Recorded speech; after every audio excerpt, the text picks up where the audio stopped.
what? Do you Coke or anything? No. I'll hold off on that. Okay. Hi, I'm Eva. Hi. How are you? I'm here. Hey, we really appreciate you coming up here with us. And if any time during this you need to stop and go to the bathroom, want a drink, Snacks. then just let me know, and we'll be happy to get you in. My name is Danny Anderson, and I'm a deputy Seminole County Sheriff's Office, as is Eva. Okay. So we just want to talk to you a little bit, and we'll get this in and out, be on our way. Okay. Full name? My full name is Grant Amato. How do you spell Tiernan? Tierna. I like that. Your date of birth? May 20th, 1989. Okay. Home address? Home address is 2112 Salton Circle, Chuliota, Florida. 32766. Phone number? For the home or for... The home. Well, I mean, my original cell phone number was 407-687-0738. Home phone number was 407-971-1422. My cell phone currently doesn't have any service with it, so, I mean, it's just... So you don't have you haven't moved to another number, just that one's no longer good. My dad had told me that when he disconnected my service that he also changed my phone number. So I don't know what the new phone number is. Gotcha. But I mean, it's probably you can probably still see it. Do you have the phone or? It was in my duffel bag. Oh, gotcha. Back there, yeah. Gotcha. Email. Do you have an email or anything? If we need to. My main email is Amato, all one word, all lowercase. Amato light, like a light bulb, @gmail.com. Education. I have a Bachelor's of Science in Nursing from UCF back in 2011. And that's my highest level. Okay. What is there any special nursing degree? What you do or? I mean, I have like other certifications. But I mean, with that, like I primarily worked in the hospital for I think 5 or 6 years. And then I was pursuing a Master's of Science in Nurse Anesthesia. That was back in 2015, I believe. Okay. But then I didn't complete that, and then I just went back to nursing. And then when this whole, like, wrongful accusation of the grand theft charge that I told you about in the car, when that happened, I stopped working at the hospital, and then that took like... I don't think we talked about that in the car. Well, I was accused of grand theft of the third degree back in June of 2018. That like went on for 6 months, and during that time, I obviously wasn't allowed to work because of it. And then where was that at? Florida Hospital South, the main one down in Orlando. Down on Orange Avenue. Rollins, that's where it is. Okay. Rollins. Okay. So when that happened, obviously I was dismissed from that job, and then I couldn't get another job because now you have an outstanding felony charge on your name. Sure. So then I got the attorney. It all went through, and then finally in December, they posted on the Orange County Clerk Courts or whatever website where your file is that there was no evidence ever presented. All the charges were dropped, and now I'm just in the process of expunging that from my records. Right. But because I can't keep just not working forever. Sure. And that was kind of a topic around the house was I need to get started here. Right. Who was your attorney for that? Lauren Lycum, Chapman Law Group. Okay. I think that one's based in Sarasota. Okay. So then. But they didn't really have to do anything. No, state attorney didn't file any charges. So. No, state attorney didn't file anything, and then she just presented that she was going to be my attorney, and that was the most work she ever had to do. Okay. And then I've been applying for jobs for the last couple weeks. I'd gotten like 3 or 4 callbacks, and then I went on a job interview yesterday for a home infusion nurse job. Where was that at? That was with Acredo. Is that like a staffing, or is that like a headhunter kind of job? No. That's like their actual company. It's God, why can I not remember the first name? It's something Scripts. Team Scripts. Where's the location? It's out close to the airport. It's on Lee Vista. What time was your interview yesterday? It was scheduled for 10. I got there at around 9 in the morning. And then I think we actually had the interview at about 9:45. How'd that go? I mean, it was all good. They didn't have anything. They said that they'd probably be getting back to me by Tuesday or Thursday this coming week. Get you back to work?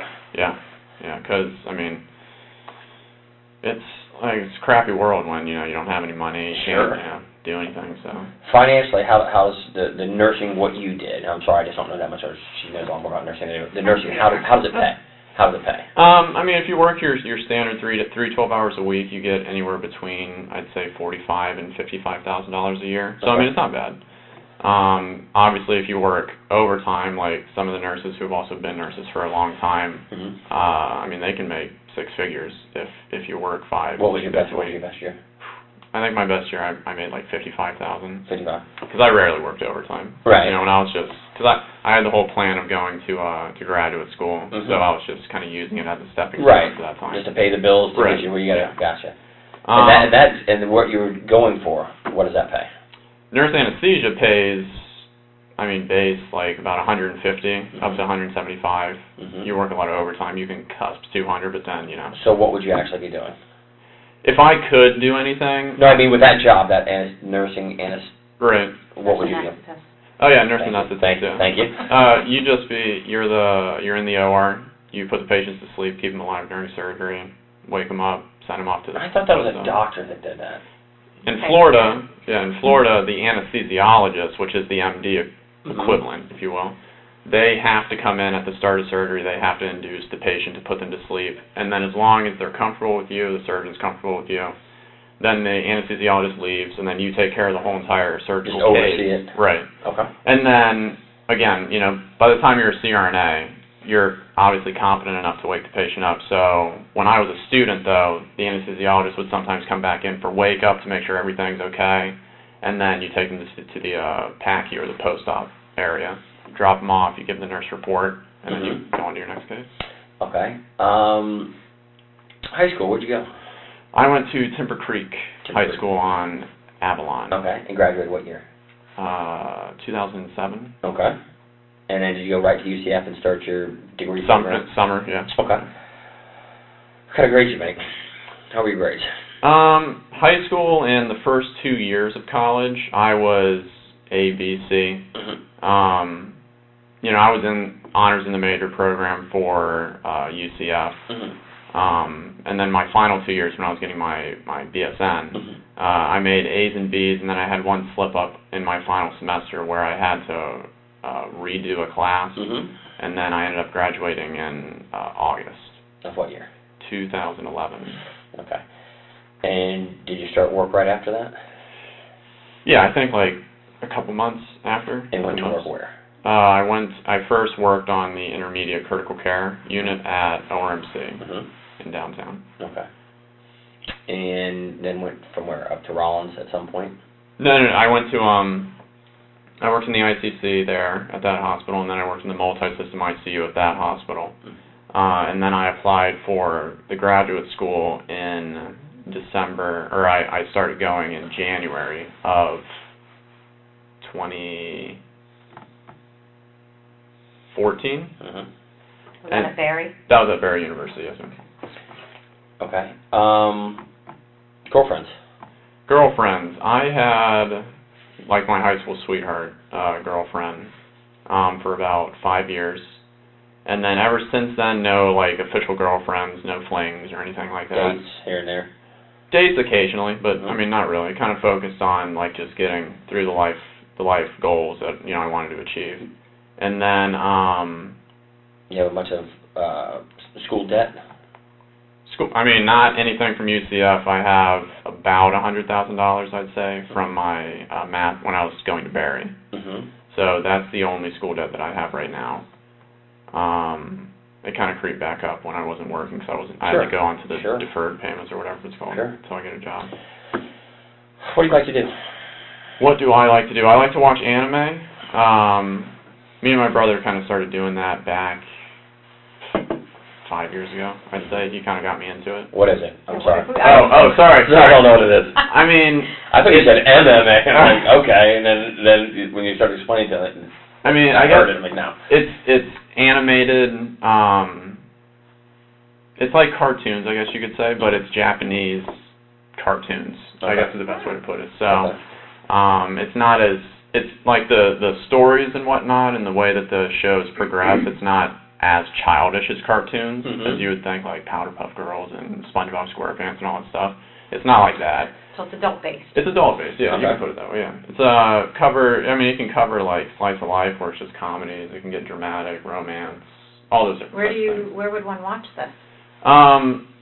You download it from the internet, and then you can just watch it at home, like on your computer. You can watch it anywhere you have an internet. Is it in Japanese or? It is in Japanese, and then they subtitle it. Yeah. Do you speak Japanese? I was gonna say, do you understand? I don't. I understand a few words. We actually just went to me, my brother, and one of my friends, or I guess friends from high school. We went to Japan from December 1st to December 15th. Oh wow. So we went because, and it was anime that kind of inspired us to want to go there. Was that your first time going? Yeah. First time actually. Who went? You and your brother and who? Our friend Jericho. He was originally a friend of my brother's back in high school, and then we all have kind of stayed close. How expensive was that trip? Plane tickets alone were like $1,400, and then I'd say it was probably about $10,000 total for like all the stays and whatnot. For each one of you?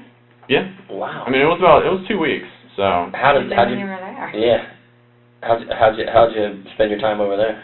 God, we went to Tokyo for the first 4 days, and then we stayed there, and then we went to Kyoto for 2 days, and then I cannot remember all the names of the specific places, but then it was like 1 day stays at ryokans, which are like guest houses or inns.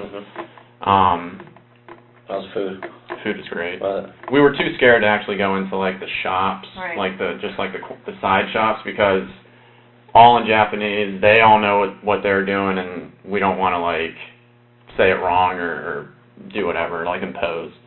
So we actually survived a lot at night on just like food that you get from 7-Eleven, because over there it's called 7 and I, but it's like the 7-Eleven symbol, so it's the same exact thing, and it's got way better food than what like the 7-Elevens that we have here.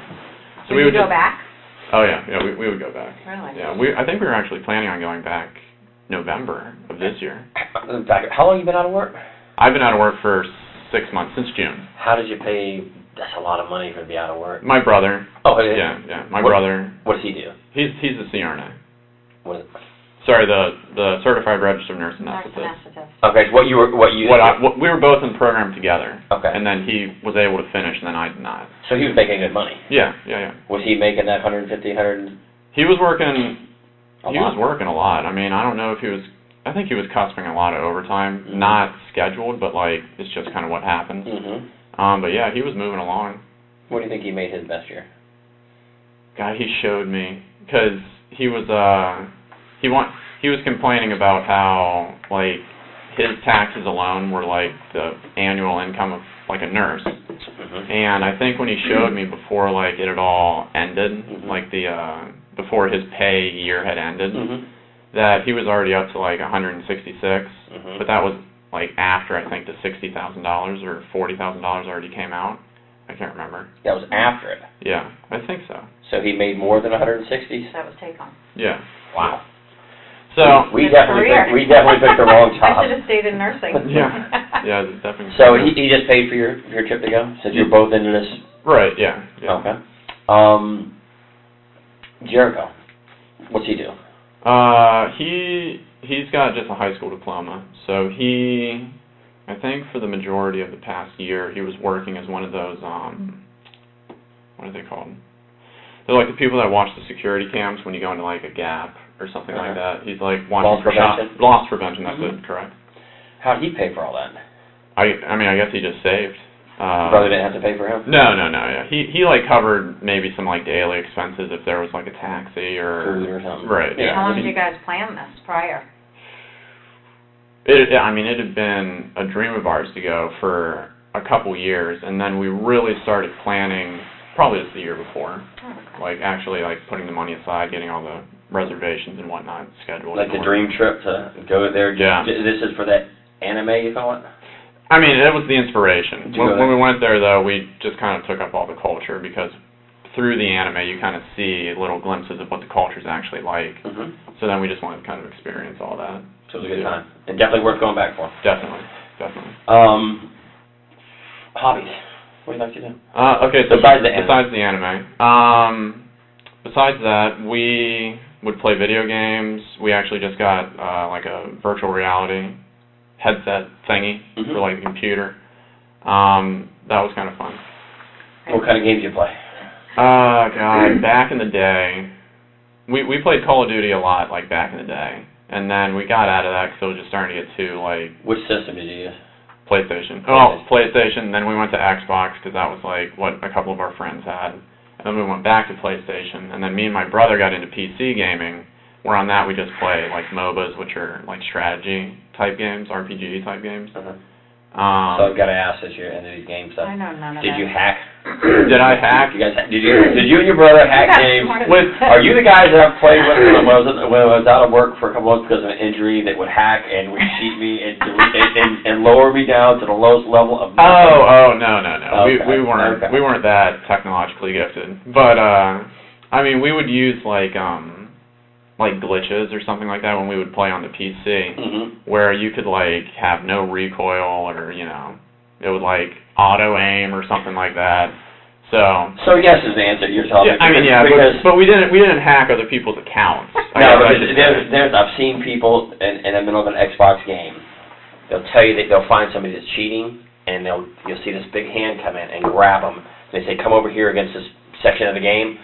And the guy's splatted against the wall, and they just stand there and they shoot him. He dies, and he comes right back there. Oh, geez. You're not one of those guys. No, okay. I don't even All right. Fortunately, Because we're fixing to have a big problem because you probably got me before. So you guys play a lot of the PC games then? Yeah, we started getting into PC games primarily. I haven't turned on my PlayStation in months. I think the only other game that we really played was Fortnite, but then that was starting to get to like. That's a big deal right now. Yeah. The younger Kids are all over it. generation. And actually, yeah, during the time that I was that I wasn't working as a nurse, I tried to do the whole Twitch streaming thing. What is that? I'm sorry. No. We're kind of old. You have to explain a lot of this to us. With Twitch, it's you got your mic and then you have your face cam, and then basically people are just watching you play whatever game you're going to say that you're playing. Okay. And then they can donate, they can subscribe to you, which then you get like a monthly payment.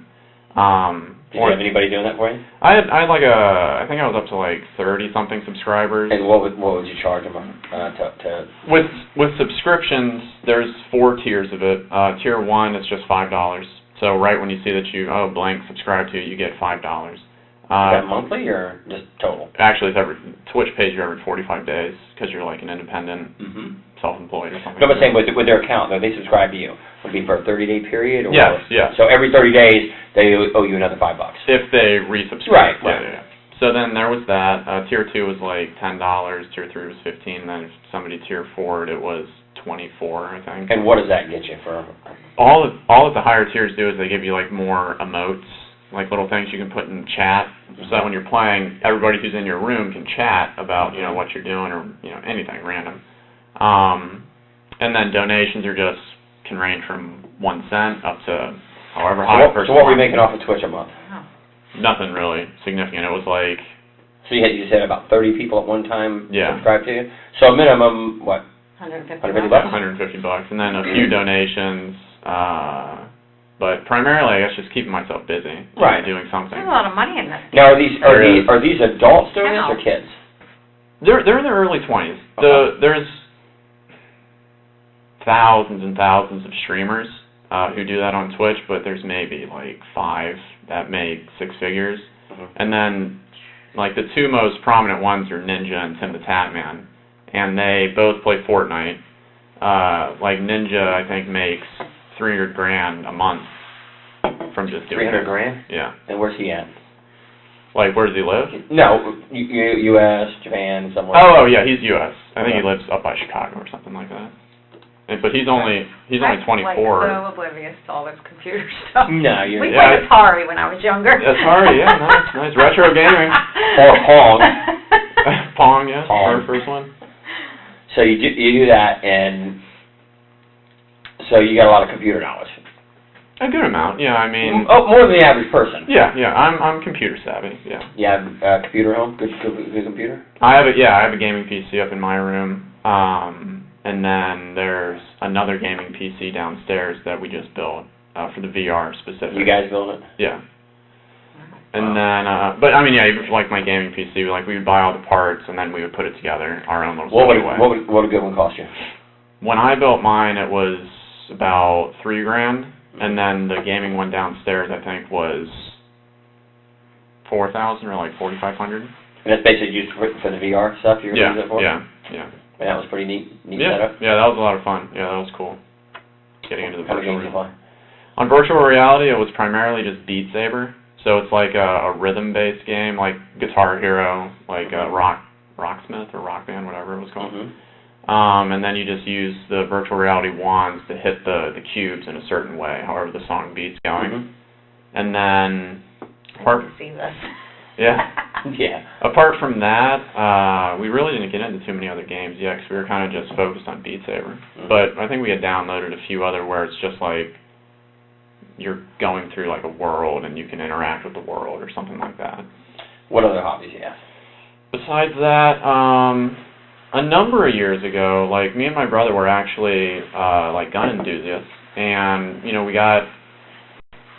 did it wrong, where we did it all during when the season was like high, so everything cost so much money. During hunting season? Yeah, I guess so. I mean, unfortunately, we don't hunt or anything like that. But we would go like clay shooting. Where'd you go? Primarily the place we went to is Quail Creek Plantation. Where's that at? Like I was telling you in the car, I don't remember the. No, is it local or is it? It's like an hour and a half away from here. You know what county it's in or city? Quail Creek Plantation. The only place I know, gun range I really know, I mean, that you'll do something like that is out in Geneva. There's one in Geneva, right? Yeah, I think there's one out there. I mean, that might be where it is, but I don't remember the city specifically. But we would do the clay shooting, and then we were part of the Volusia County gun and shooting club or something. Yeah, whatever it was called. But that was like 2 years ago. The only thing that we really kept up with was clay shooting. But even that, I don't think we've done that for like 8 months or something. What were you shooting? What was your gun for that? What did you like? Me and my brother both got the Benelli, like long Super Magnum, Supernova, I think it is? Supernova. That's what it is. We both had those, and then during the time where like I was struggling, like in this last 6 months, I mean, I sold all of my guns. What'd you have? What did I have? You had a little gun collection going? I did. I had about 4 ARs. They were all just where you would buy like the different parts again, kind of like with the PC, and then just put them all together. Because I'm not gun like that. Why so many ARs? I mean, again, we were just like an enthusiast for wanting to build our own things and just kind of seeing what we could come up with. Were you building stuff, or you buying them already made? We would buy the specific parts and then have them sent to the gun clubs or whatever, so that you could pick them up. And then we would put them all together. You guys build them yourself? Didn't have nobody do it for you? No. Yeah. So you had 4 ARs. What'd you have? What else? Besides that, I had Benelli M4 shotgun. Yeah. Tactical shotgun. Tactical shotgun. What were you using that for? That was like our favorite. That was just our gun that like me and my brother both had one of those. You both had one. Yeah, and then we had that had always just been our dream gun that we just wanted to have, was a tactical M4. We took it to the range a couple times just to put some rounds through it. I've got an M1. Oh, nice. Yeah. But the M4 is much nicer. Yeah. And then we had the Supernovas, which we just used for clay shooting, and then pistols wise. I had, I think 4 or 5 just pistols. What did you have? I had a Glock 17, I believe it was. I had, it's not the Shield.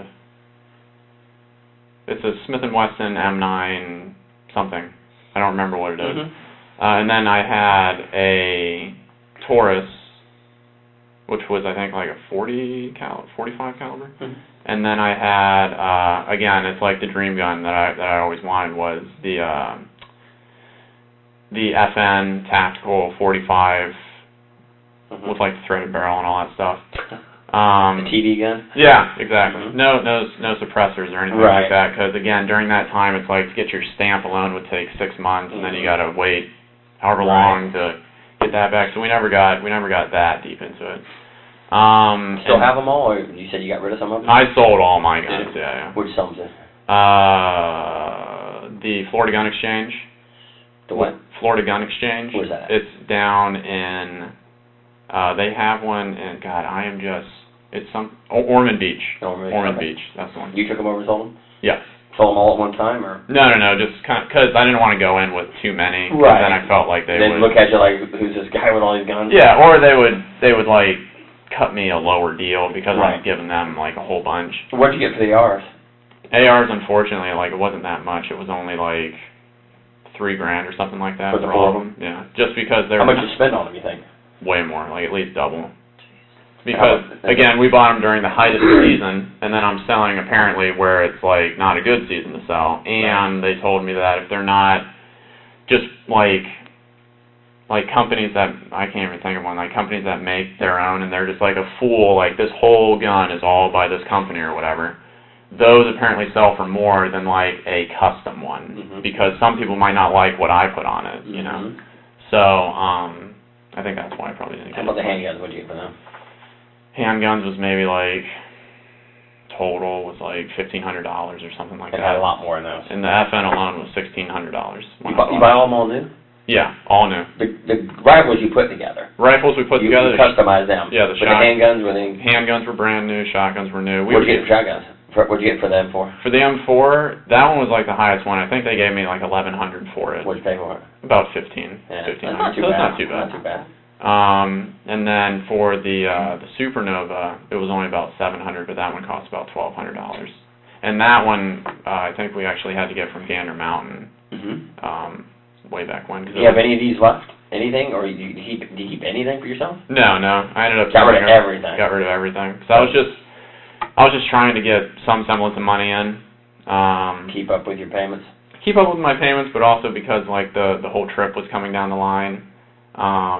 You know, my brother had to like foot the bill to get the attorney. So you know, it's like there was a lot of stuff. What did you pay the attorney? You know, man? I think it was $8,000 for the holding the attorney. Retainer. Like, retainer fee. And basically, she had to do nothing. She had to do nothing, and he got like annoyed because he apparently wasn't told that it was non-refundable. But I know that I told him because like I had to send in the document signing it saying this is non-refundable. I've known of any attorney that takes a retainer that ever gives you anything back. Yeah. So I didn't hire me. That's what it's going to cost. Yeah, he didn't get anything back from that, unfortunately, and she ended up, I think, only going through about 3,000 of it. So because what was it? I think 5,000 was for the criminal case, and then 3,000 was for the other case if it had to go to the Department of Health. Which that never had to happen, so that 3,000 is just. So your nursing certificate is still good.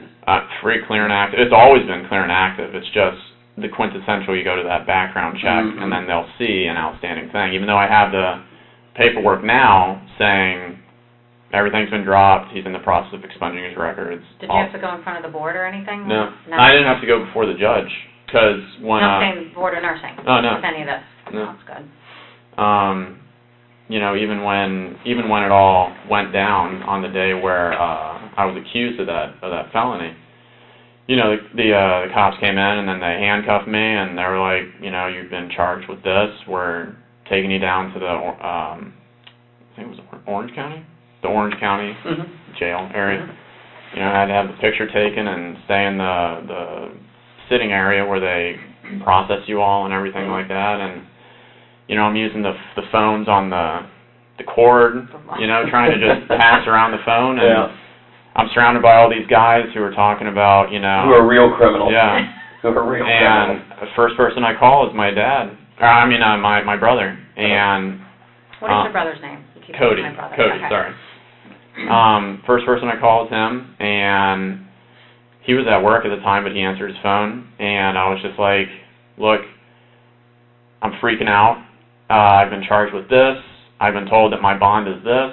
And then I guess he tells whoever was working that day with him, I gotta go.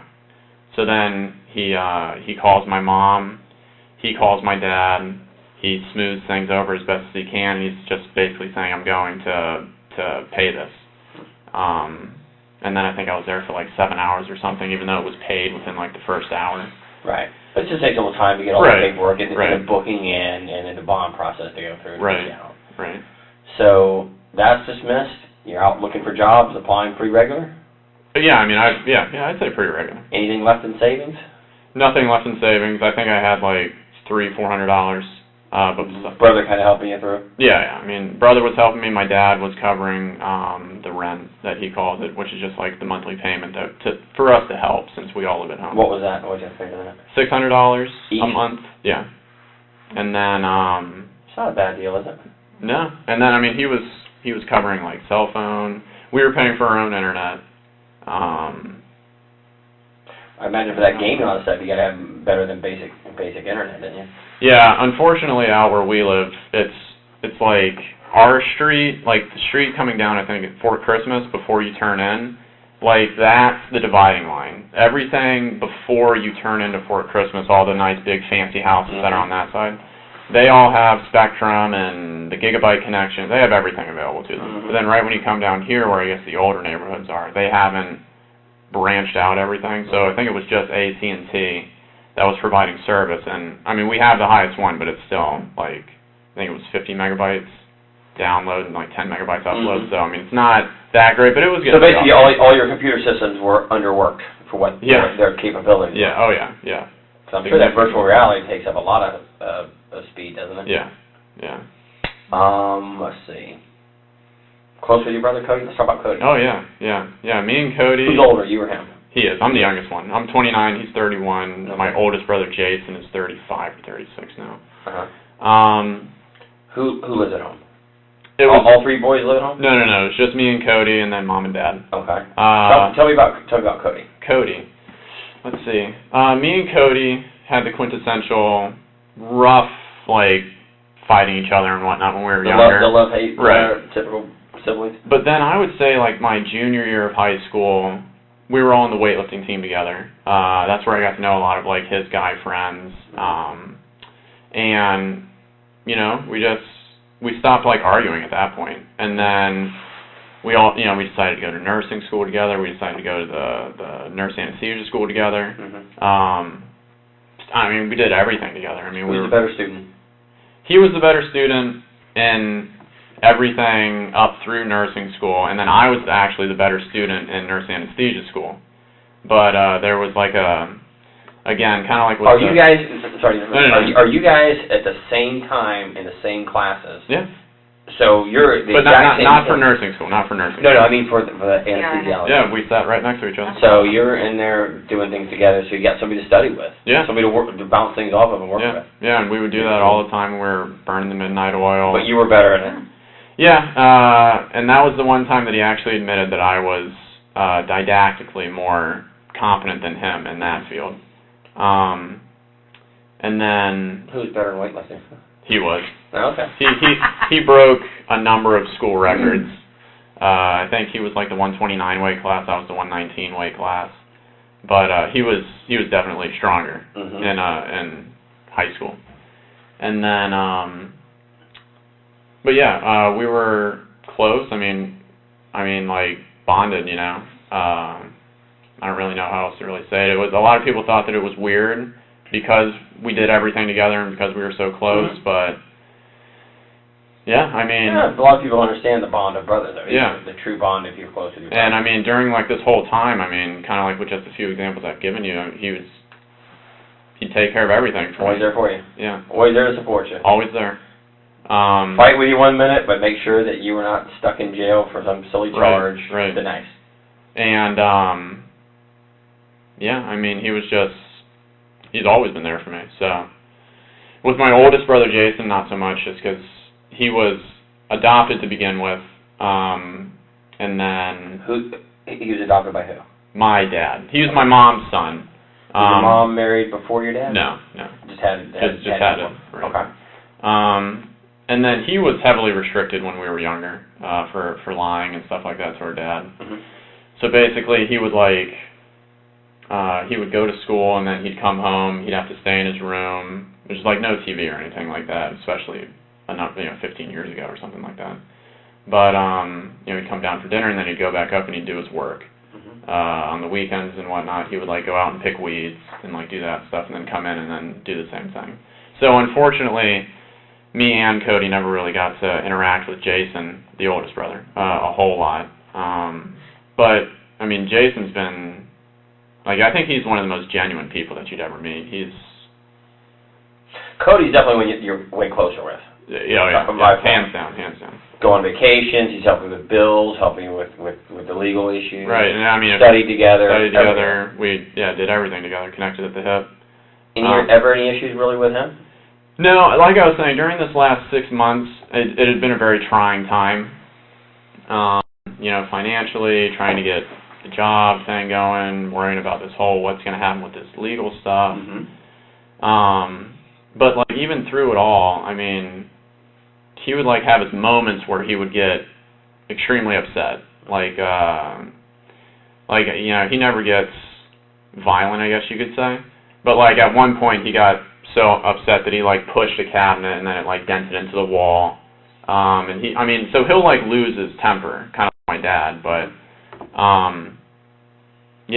at least with me, he's always been like where he's there for me. Like whatever it takes, regardless of what's happening, I'm gonna take care of it for you. Over like the last 6 months, it's been sad for me because like I see everything that like he's doing and like I can't be like how I've always been with him, where I'm helping out too, or I can do something for you. Right. Where we're kind of on the same playing field. I know that you make more money than me and all that kind of stuff, but it's like, we can do the stuff together. You don't have to pay for my dinner. When we go out with the guys, you don't have to pay for the trip. It's just, I couldn't help relieve his stress, I guess, as well as I always used to. And but it's also the camaraderie there that you got your brother to go do stuff with. Right. But then, I know for me, I had been bummed out just because, like, I've been out of work. My whole life it's been school, work, school, back to work, and then just, that's it. Sacrificed all my 20s. I never went tailgating or anything like that. Do you have any issues with depression over all the legal issues and beyond? I would say that I was depressed, but I'd always put on the happy face for like my brother and whatnot. How would you deal with the depression? I talk to God. I try and just rationalize it in my head that I haven't heard anything from this attorney in 5 months, 6 months. You'd think that if it was something so severe that you would have heard about it by now. So I was just trying to rationalize to myself that hopefully this can all get taken care of, and then I can get back. I was looking towards the future, then I can do like what I'm doing now, where applying, everybody likes me when they talk to me and they look at my resume and they see all my experience, and then just waiting for if I get the call back. Well, you got, of course, I'm sure you know this. You've got that little blemish. Yeah. Over no fault of yours, it goes away, but still it's there. They can see it. Right. And then you have to explain away. Right.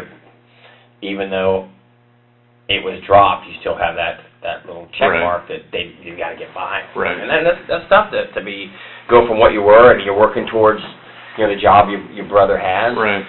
And the financial gains, the difference between being a nurse and the program you're going to, it's a huge burden on you, of course. Yeah. Did you ever take any medication for the depression? No, never. I never took any or even self-medicate? No, I never took any like antidepressants or anything like that. I think the only thing, just because like sleeping was kind of off and on at a time, I would take like Benadryl just to like help me go to sleep back at home, and then when I think the only other thing is like sleep aid, which is again it's just diphenhydramine. Secondary side effect is just drowsiness. It's not like its actual purpose. And then melatonin, just to help with the sleep cycle. Because I worked nights all the time, so I was always a night owl, always awake. And then now it's like trying to get back into because I'd be going to days. But that's the only thing I ever took. And then Advil, ibuprofen for like headaches. But No antidepressants, no medical history, none of that type of stuff. But you and Cody, since you've been adults, any physical fist fights, anything? No. When we were super young, but Kids. besides that, no. Kids, No, yeah. So living at home is who? Me, Cody, Dad, and Mom. Tell me about your mom. My mom has, she's always been the, it's kind of like Cody, she's always been the one that focused on me. Mm-hmm. And, she worked at home. What'd she do? She was, God, I do not, like something manager, like a client manager for Nuance Transcription Company. What is that? Basically, Nuance, their major thing is medical transcription. Okay. So it's just all the things that the doctors are saying while you're in the hospital. And then... well, would she make sure that those all got transcribed? She would manage the people who did all the transcriptions, and then she had a couple people where there's like the managers over those people that then she would also take care of. And I think she was in the stage now where she was kind of branching out to different countries. Mm-hmm. So she had just gotten like this Canada account, I think, where she had to basically do the same thing, but now it's just all she had a good job. Oh yeah, good paying job. It sounds like. And yeah, she only, I think she told me that she completed high school.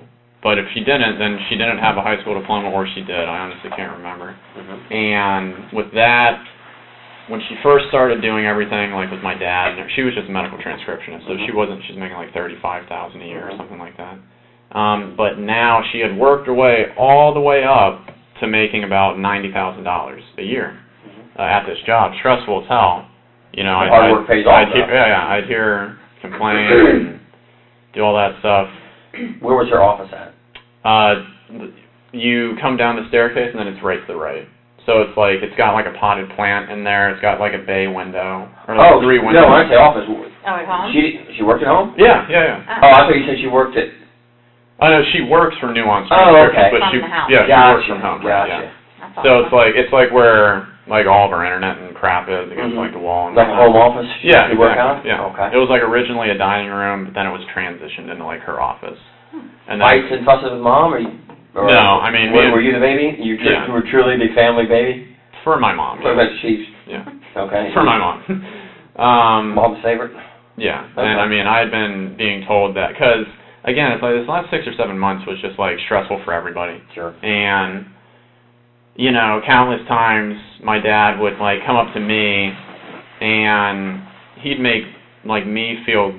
Like, he'd try and use things and word things to make me feel guilty so that I would, you know, do everything that I can, like get a job. Almost like a motivation. Right. And he'd tell me time and time again that, you know, you're her favorite. I mean, she would do anything for you. Mm-hmm. And, I mean, it's like, yeah, I don't need to hear that. I mean, that's not what would motivate me. Sure. But no, with Mom, I think we yelled at each other a grand total of like 3 or 4 times my whole life. I've never, like, yelled at her for anything, because, I mean, she's never done anything wrong. She's always been the one who's... Stood by you? Stood by me, but tried, you know, even during our early childhood when it was really rough with our dad. Mm-hmm. Why is that? My dad's a Leo type A, Italian, personality man. He's very focused on his future. He's very focused on everything that he's sacrificed in his life for the betterment of all of us. You know, like he's always dreamed of going hiking up in the mountains. They have a property up in Tennessee that they built.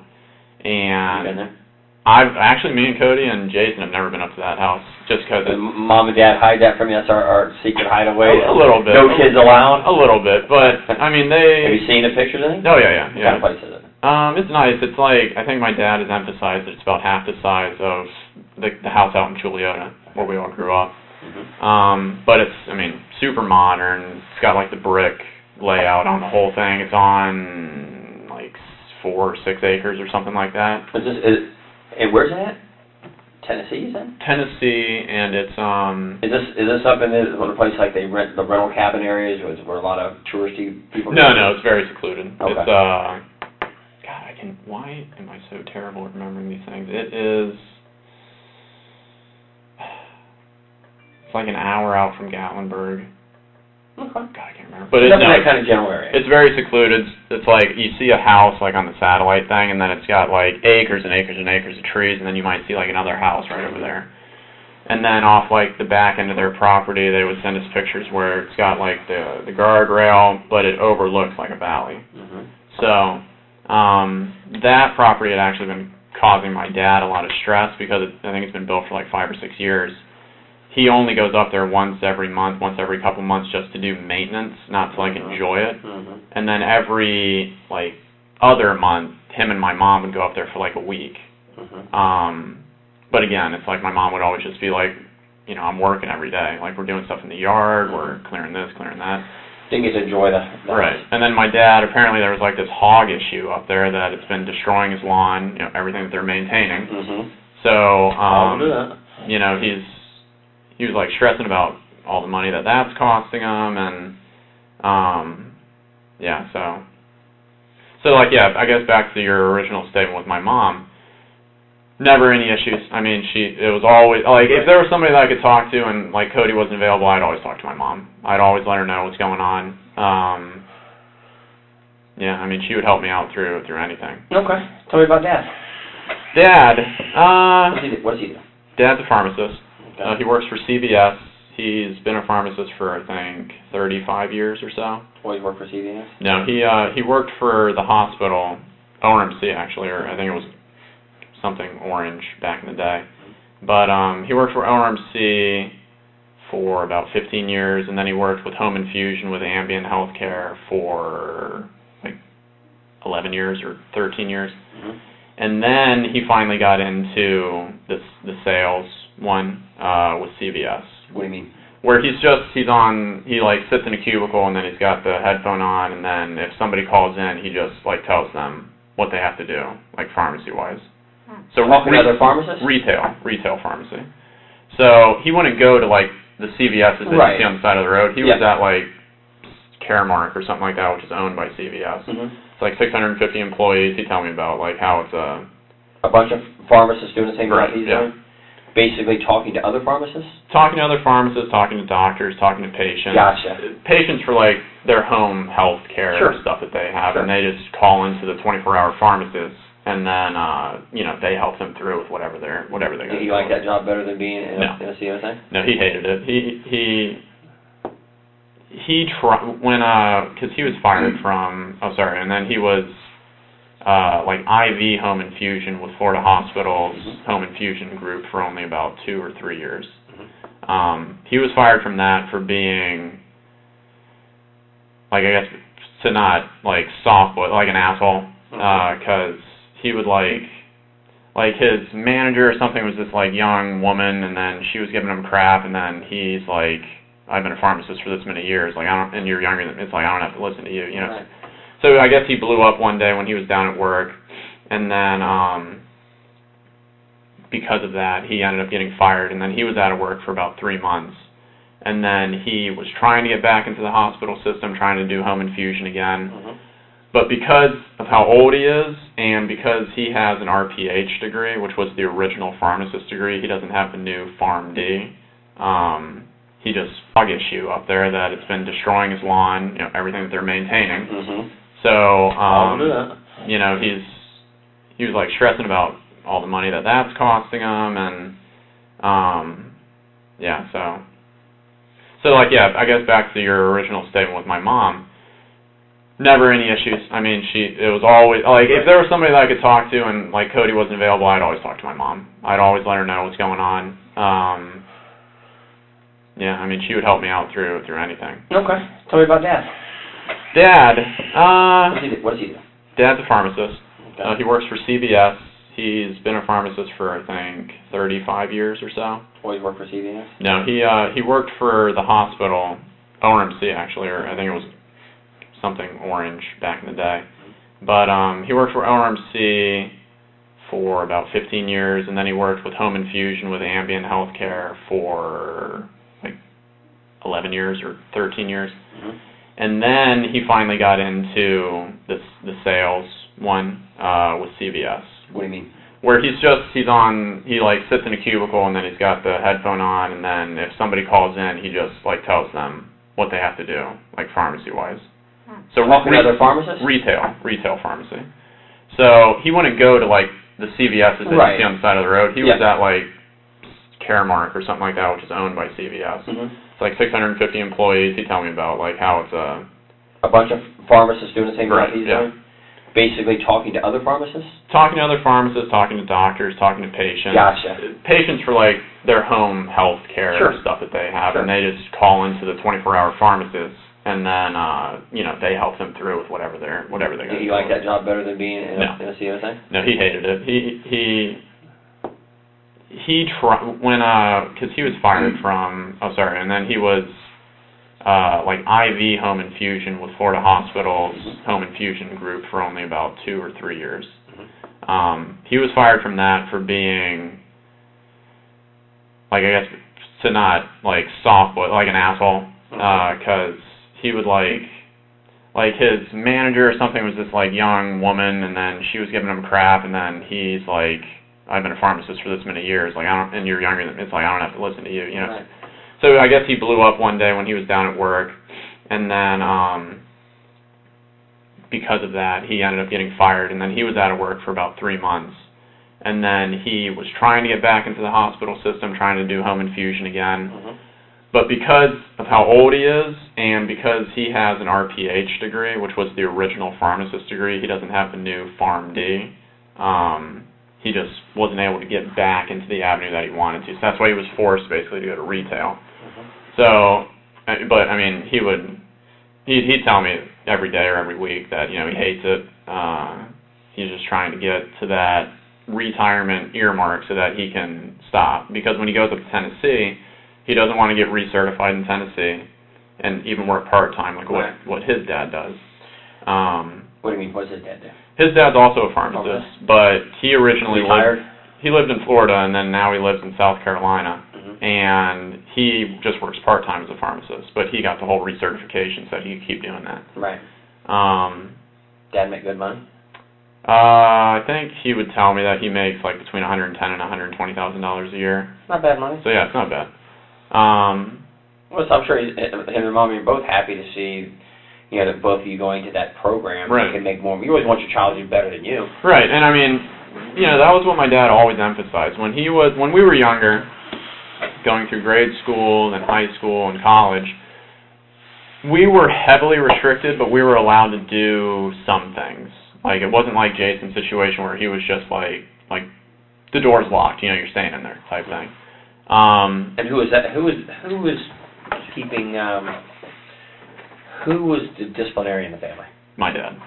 And was he the one that decided Jason stays locked in? Yeah. What did Mom think about that? Mom didn't approve of it, obviously, but back in that time, my dad was a very, angry, violent type person. Overbearing? Overbearing. He would push my mom, and, one instance, it was getting to that age where me and Cody were kind of getting old enough to maybe be able to do something if she needed our help. And I remember her and my dad were, in their room, which if you go down the stairs, it's right there to the left. We heard our mom yell that, he's hurting me, and then me and Cody run downstairs, and we go into the room, and then we're trying to get our dad off of our mom, and then my dad elbows back, and that's why my nose has got its little, bridge right there. But, I mean, that's, how he was, spankings with a 2x4, baseball practice, it'd be, 4 or 5 hours, and he's hurling the ball as fast as an adult can, and we're 7th, 8th grade trying to catch this stuff. Yeah, I mean, definitely very overbearing, but he would always rationalize that he's just trying to secure our future. Violent towards the family? Violent towards my mom and towards me, never to and towards Jason, but never to Cody. Why? I mean, Cody his favorite? Yeah. Of the 3 boys? Yeah.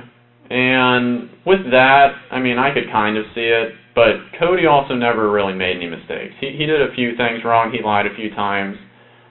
He cost my dad some money a few times, but he was never a repeat offender, I guess you could say, whereas me and Jason, you know, we had that difficulty where it's like, okay, we got a C or we got a D on something, and I just don't want to tell Dad about it. Sure. But then he would find out, and then, you know. Dad ever abuse you? When we were younger. How so? Spankings with like a 2x4, and then, you know, he'd use like, I mean, it was like a 2x4 that was fashioned into a paddle called the lightning rod, I think is what it was called. That? No, he broke it on me. I'd be sorry, I would probably take it to my dad, take it out and burn it. Yeah. So he didn't have it anymore. But, yeah, he would, you know, he'd do that, and then he'd push you around. Like, he wouldn't punch you. He wouldn't bruise you. Slap you? He never slapped me. But I guess I should say the only place that I ever got bruised was on my butt from being spanked. Belittle you? He would belittle me when I was younger, but again... How long since you've been out of work?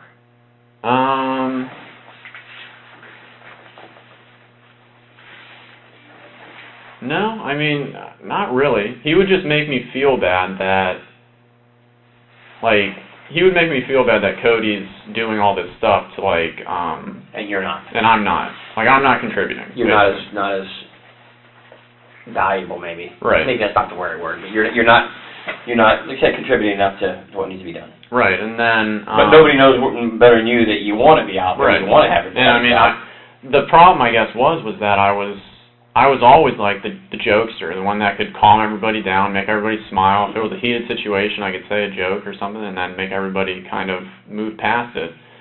And I was just in the point where it's like, you know, I'm hearing, you know, all this stuff from Dad. I'm seeing how much Cody's helping me. You know, Mom's stressed out with her job. And it's like I'm not doing anything. And it's like I'm in that situation where it's like I'm not doing something because I don't want to. I'm held out because I'm waiting for this whole legal thing to get taken care of and then for jobs. We've been talking for a while. Need you get stretch your legs to go to the bathroom or anything real quick? I mean, I'm good. Yeah. Okay. 12 hours a day working as a nurse. I'm used to sitting or standing. Take advantage of it. That's why I said I want to make sure that if you do, we take those breaks. And sometimes it's time to collect your thoughts because, you know, just sitting talking. Right. Thinking about what you're saying. I want to make sure you got a break spinning because this isn't the hospital. And make sure that you want to... No, I'm good. It's like with water and stuff. I'm not a breakfast person and waters. So... when's the last time your dad put his hands on you? The last time my dad put his hands on me would be, I'd say, kind of the middle of December of 2018. What happened? It's because, you know, with all the money that had been getting spent and, I guess just the mix of everything that I've been saying just kind of boiling up in him. And the fact that to him, it seemed like I wasn't concerned about it. So, and then plus I was, you know, I wasn't acting like myself with the jovialness and, you know, all that kind of stuff. My father chose to admit me to like a depression or an addiction clinic or something like that in Fort Lauderdale called Cornerstone. When was that? That was December 22nd. Okay. Until I think January 4th. Did you agree to go? I didn't, but they said that, you know, this was your only... Who said? My dad. Okay. And that was in Fort Lauderdale? Yes, yeah. Did your mom agree with it? My mom and my brother both agreed, but it was my dad who was like the iron fist, like, this is what's going to happen. Like, you know, he can't... Why did he say you needed to go? What was his reasoning? Because with the way that I was acting, he didn't see that I was doing anything for, like, the positive. You know, and a lot of it just came back to money with him. He would like allow me to spend money that he had, like with his credit card or something like that. But it's like then whenever I did, it was like a huge problem. Okay, so you had one of his credit cards. Yeah. And what were you buying with it? Well, what I was doing is over the past 4 months or something like that, I've been talking to this woman online. Who's she? She's as embarrassing as it is. She's a cam model. A what? A cam model. Do either of you guys know what that is? Nope. Just like all the video stuff, you have to tell us. A cam model, it's like it's like a virtual girlfriend, I guess you could say. Okay. Like that type of situation. Mm-hmm. So a lot of the money went to her. Okay. Where's she at? She lives in Bulgaria. Where? Bulgaria. Where's that? Over in Europe. It's like outside of Germany. Okay. Something like that. You ever been there? No. Okay. It wasn't that serious. So Okay. what would you give her money for? Just for like the time online with her. Oh, okay. Yeah. So it was just like that type of thing. And what did she charge? By the minute? By the hour? Minute. Okay. Yeah. And how much is it per minute? Oh God, I think it was like 90 tokens a minute, and it's like the conversion rate for all of that is like $600 for like 5,000 or something tokens or something like that. So, and then it was 4 hours a night. So I mean that's basically just where all the costs went to, was you pay real money for the tokens, then you use the company's digital currency for that. So you do that, and when did you meet her?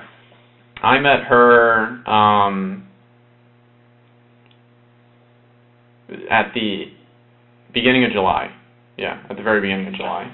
Okay, and still talking to her? Still, yeah. I mean, more just on Twitter, Okay. just through direct messaging. Again, cell phone service doesn't work, so it's like I can't use the chatting like that. How much do you think you spent on this? Because it seems kind of pricey. Yeah. 90 tokens and $5,000 for how many tokens?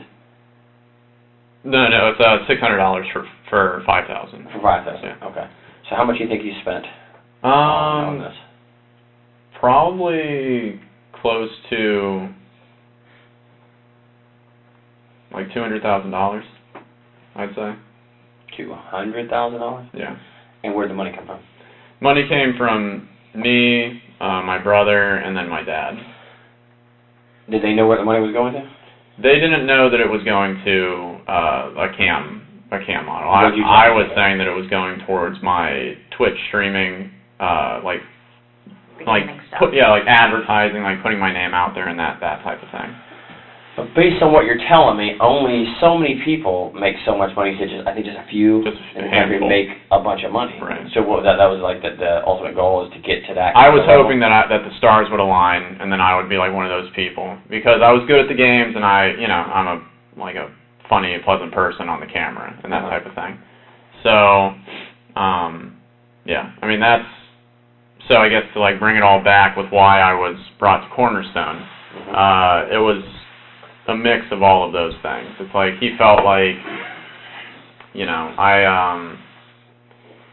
felt like You need to be grounded. Yeah. And so then I was there, I spoke to the therapist and psychiatrist and all that stuff. I didn't need any medications for anything. They had analyzed it as, this is an isolated event. You've been out of work, you have this PTSD from the whole getting arrested thing, and I mean, the last thing on my record was, I think, a speeding ticket back when I was at UCF. And then, just having all of that stuff going on, but then they had signed me up, I think, to be there for 60 days, but then I was only there until January 4th. So Who paid for that? My brother, Cody. What was the cost of that, $15,000. It was $15,000, and then I think when I had gotten back, we were going through the process of calling them and seeing if we could get any type of refund. And I think they said that he was going to get refunded $3,000 from his $15,000. Sure. But I don't. There so long. Right. But I don't know if that transaction had ever gone through yet. So their final diagnosis of you was what?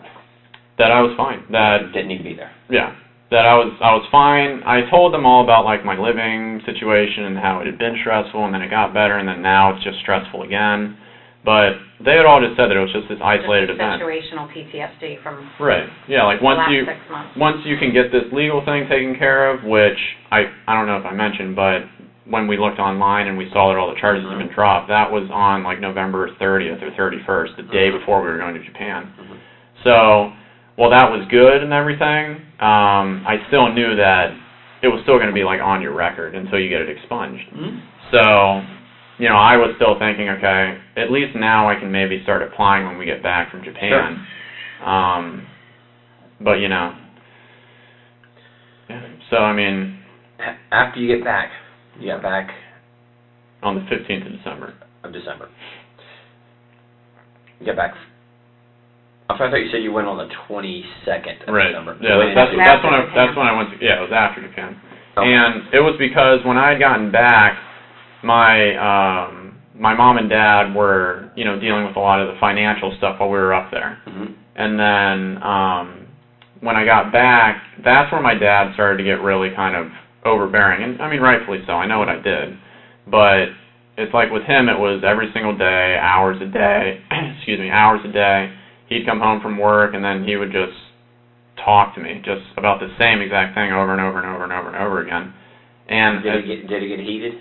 He would get heated, but how about you? Did you get heated? No, I mean I was, I was always the person in the family where like my brother Cody would interrupt my dad when he was talking. My mom would interject and say you can't be saying that or whatever. But for me, I would just sit there and I would just let my dad talk so that he could say everything that he wanted to say.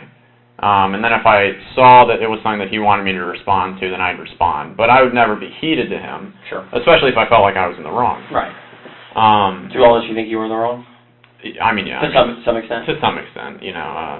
Spending that amount of money, it's idiotic to do that, especially when you're not making it. So $200,000. Right. When was the last time that you and your dad did have, a heated conversation? It would be Thursday. Because one of his rules was that I wasn't allowed to talk to the woman anymore that I had been talking to. But I guess you could say behind the scenes, my mom would let me talk to her through her cell phone using Twitter. And, she would tell me, like, look, you have to keep it just basic, because if you say anything or if you entice anything or do anything like that, it might lead her to say something to like my dad or something like that. Because how would she get in touch with him? Because apparently when I was in Cornerstone, my dad told her, because he had like hacked my computer or something like that, and then he found everything. He's an electronics guy like you and your brother? Except he's more of that like hacking level, like able to do all that stuff. So he had found, like just the stuff that was related to her, and then he erased my whole entire computer. He put a password on it, so it's like even when I came back up until Thursday, like I wasn't able to go onto my own computer to look at anything. He's treating you like a small child. Right, and rightfully so. I mean, spending that amount of money, I was acting childish. I can kind of get it, but so yeah. Anyways, on Thursday, he had apparently found out that I was speaking to her again, and when I came back on the 4th. My mom picked me up from the Cornerstone place, and then me and my mom met my dad at California Pizza Grill or Kitchen in Waterford Lakes. And he had this list, front and back, on a piece of paper of all the rules. This is what's going to happen. This is why I'm acting the way that I'm going to act. I'm not going to be Dad anymore. I'm going to be Chad. And I basically told him that I'm going to be present. I'm going to do what I can. I'm going to start trying to get jobs now. I told him what my plan was. It wasn't really my intention to continue talking to this woman, but it just kind of happened. And then because there was like that emotional connection, I guess you could say, between her and me, like I like, it felt like a relationship. I didn't want to just stop cold turkey on it. So he had apparently found out, and then unhappy. Right, and one of the stipulations was that he told me at the dinner was, if you speak to this woman again, you're out of the house. Like, I'm kicking you out. You can pack up your shit, and then you're off my property. And then because of the way that he used to be, he had told me that basically if that happens, that if I ever step back onto his property, that he would kill me. So, on Thursday, that all happened, and then I was in the process. I was getting all my stuff together. I was piecemealing it out to the car, and then, I had an interview on Friday. So I had to get my suit out to my car. I was trying to just get all of my necessities as best as I could from, a lifetime of living inside the house. Sure. And then, my brother was working, that night, and I think he was working like one of his long nights, but he ended up getting off early. And then I had met with my brother before he came home, just like in the neighborhood area. And then it was just on the like the back side of the house, like along, I don't remember what that road's called, but it's like you take the bend where it has those two blinking lights, and then it's just down that road a ways. Not for Christmas. Is it before Christmas when you still turn the corner? I think so. I'm not. Maybe. I think so. Well, it was just down that road. Okay. And then I basically brought him up to speed, and he had told me that he was going to do whatever. What time was that, you think? God, what time was that? What time did you go to? Let me back up a second. I apologize. You, Mom, and Dad go to California Pizza Kitchen in Waterford at what time? Oh, that was all the way back on January 4th. Oh, you said Thursday. Oh, that wasn't Thursday. No. That was when I had come back from Cornerstone, and he was giving me the rules. Okay. Okay. Yeah. So then do Thursday then. We'll what check with that. That Thursday that you meet with Cody down the street. This is this past Thursday? Yes. Okay. Tell me about that. After you and your dad argue. After me and my dad had argued, and he had told me, this is how it's going to be, and all that stuff. Okay. This is at the house this past Thursday. Yes. Yeah. Okay. Because this is what now? Saturday. So past Thursday, I guess you could still say. So then I spoke with Cody. He told me about all that. He had given me his debit so that, because I don't have any money and I don't know where to go. I'd never been out of the house on my own.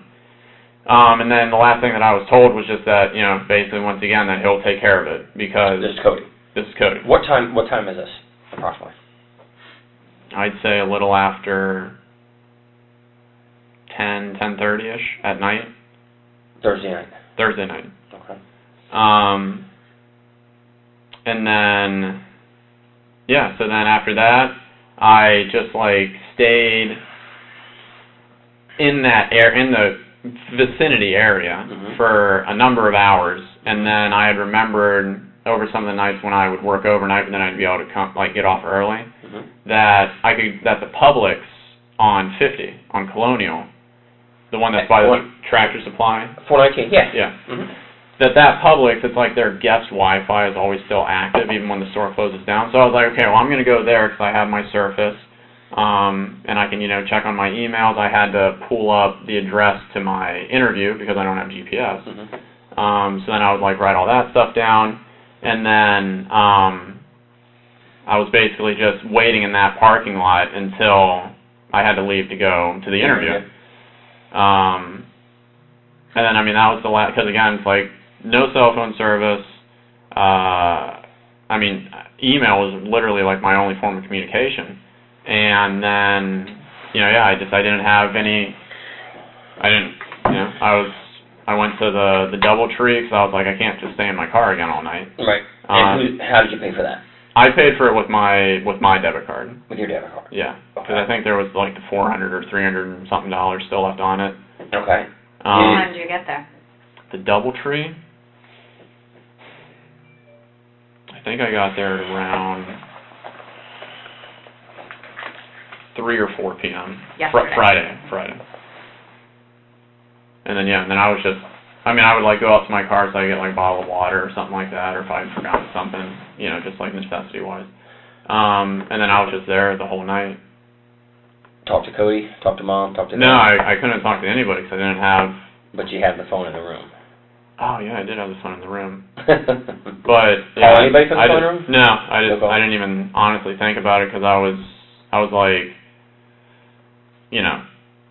away from a place where I had lived for 25 years or something like that. I had never, as embarrassing as it is, I'd never been on my own. Right. The longest period I'd ever been away from anybody is 2 weeks when we were up in Japan. So, but you had your brother with you, so. Right, yeah. So you had family with you. But, so I guess I was waiting to see what would happen with this job because I was told I'd either be told Tuesday or Thursday. And then maybe I would try an outreach or something like that. Or the last time, when it was an issue where I didn't have my phone, my brother would email me. So I was just thinking, if anything, he knows the situation, he'll just email me. So I checked my email a few times last night, and then I just inevitably was able to go to sleep. Was it Thursday night that your dad told you that if you talked to the girl that he would kick you out, or was that the conversation on the 4th at California? That was on the 4th. And then he just went through with it on Thursday. Okay. So Thursday, you're home all day. Yes. With your mom. Like she works at home. Correct, yes. Your dad's at work. What's his normal work hours? He works until, I think he had to go in early that day, because he had to start like doing overtime or something like that. And he normally works though from like 5 or 6 in the morning to, I think he gets home between like 5:30 and 6 at night or something like that. What time do you get home that day? He got home at like 5:30. 5:30? 5:30, 5:45, one of those two. Okay. Were you there when he came in? Yes. Okay. Well, describe your dad normal come in. When my dad normally comes in, he'll come in, he'll look into the living room, which is like there's the kitchen and then there's the living room where it's got like the long couch and whatnot that's inside, and then there's the TV right there. Okay. So he'll normally come in through there, and then he'll talk or he'll ask us questions or he'll. Where were you at when he came in? I was just in there. I was just watching.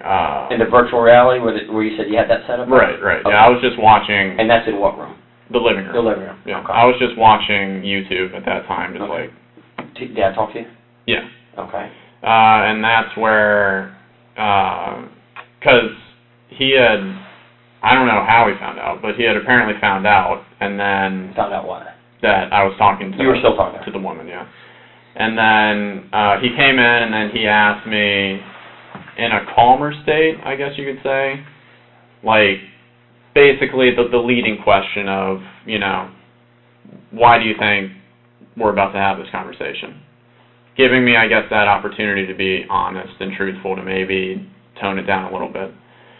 I, of course, did what I always did, where I kind of didn't admit to it. And then he came out and he told me that I had been doing that. He had proof. Yeah. Have an argument? Yeah. And then, you know, he got just... He had kind of reverted back to the way that he was when we were younger, where, you know, he kind of, you know, pulled me up from the couch, and then he was yelling at me to pack my shit up and just get out of the house. That he was the one who had to be the hammer, and that, you know, why am I making him have to go through this, and all this other kind of stuff. Okay. So, you know, basically I had... So he's becoming violent. I mean, he's like the way you described it when you were right. when you and Cody were kids. Right. What did he do? Like I said, he pulled me up from the couch just by, like, the shirt that I was wearing. And then, you know, after that, he was basically just having that yelling where it was kind of like cracking. You know, like his voice would either crack or he was basically just yelling at that point and monitoring. Where's like, your mom? My mom was in her office. Okay. Because... And I'm sorry to cut you off. Does mom have, like, an office hours? Like, she would get up and do her work all day, and at a certain time, I'm done doing my office work, and I'm doing my family stuff. Not really. Okay. I mean, she worked there all the time. Right. She would... I think the major thing that she would do is she would, like, cook dinner. Okay. And then after that, she would go back into her office. What time was dinner, usually, generally? Between, like, 7. Like, I guess usually around 7. 7:30 is when we'd usually have dinner. Most nights. Did you guys already have dinner that night? No. I think, what was she going to make? I think she was going to make something with, like, chicken or something like that, stir fry or something like that, because Cody was working late, so she didn't want to make something where, because my dad would always buy meals that were for 4, so we didn't want to pull out anything where there would be leftovers or something like that. So, but she hadn't started making it yet. I think she was defrosting the chicken. And that was about what time? What time? I think she took those out like at 4 or something like that in the afternoon. And at this time, the argument with Dad is at what time? The argument with Dad is like 6:30 or so. 6:30. Yeah. Okay. You have your argument and you pack your stuff? I have my argument, and then I'm packing my stuff. I'm, you know, taking it out to the car. It took me like a couple hours to get as much as I could, just kind of out into there. And then, yeah, it's like Mom's kind of just staying out of it to a certain degree because she knows, like, how Dad can be. And then, yeah, I mean, you know, and that's just pretty much where I was just kind of like waiting. So you wait outside. Did anybody call Cody and tell him what's going on? No, I mean, not that I know of. Okay. And how did you know to meet Cody down the street? It's because my mom had actually come and told me that, you know, she was trying to bridge the gap, and then before I actually physically left, I had told my mom that, you know, I'm going to be close, I'm going to be local, I'm just going to be like down the street. And then So you left? So I left. Okay. And then what time do you think you left about? Oh, God. If it's 6:30, the argument started, how long do you think before you left? I'd say like 9 or 9:30 or so. And then, yeah, so then, I mean, yeah, that's, because I guess, how did Mom I think it's about because, Cody then? I think it's because, like, Cody had called the house, and then my mom picked up, and then he was just letting, like, how we would normally do, where, like, I got off early, because he was supposed to work till, like, 11 or something like that. So he came home early? And then, yeah, he was able to come home early because of the fight, you think? I don't know, honestly. But, he had, I mean, like, that week, even on the days that he was working until 3, he would come home at, like, noon or 1 or something that week, so maybe it was just a slow week. But apparently that had happened, and then my mom was able to tell him what was going on. Right, and then she told me. Did Cody have the gun affinity you have? He did. He liked guns like you did. Right, yeah. Did he keep any guns on him? I think Cody had his carry, his pistol. Okay. And then he... What did he normally carry? It was like a Smith & Wesson M9 shield or armor or core something. Okay. And then the only other gun that he had was his clay shooting shotgun. Okay. Did your dad carry any guns? My dad, to my knowledge, he has like 2 SKSs or something like that, and then he has a Glock something. Did he carry the Glock with him normally? Normally, no. No? Okay. What else happened? What else happened?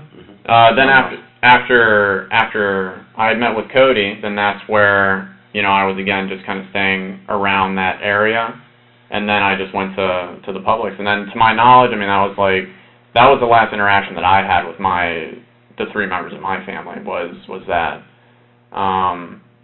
Was about what time? Last time you saw your mom was what time, approximately? Last time I saw my mom, I'm just trying to think. Last time that I saw my mom was, God, when did I say that I met Cody? Or when Cody exact time stopped by? It was like 45 minutes before that. Okay, so when Cody called the house, you said your mom told him about the argument. Right.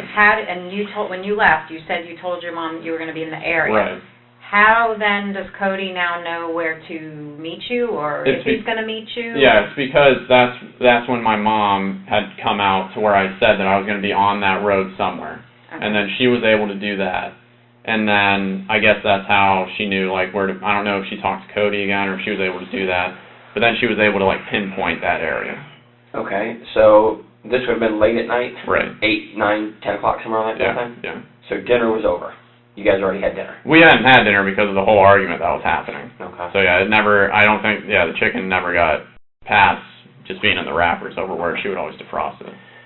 So you leave, go on your way, Cody goes home. Right. And you have no contact with anybody since then. Right. I just want to make sure that we're not missing anything before we can close. Just a second, Grant. You want to take this? This is a good time right now to take it. I'm good. Bathroom break, anything? No, I feel fine. Sure? Yeah. Okay. Sorry, man. I need the bathroom.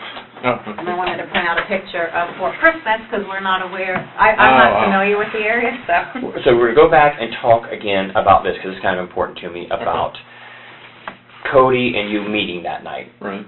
So then that night, which was Thursday night, you meet Cody.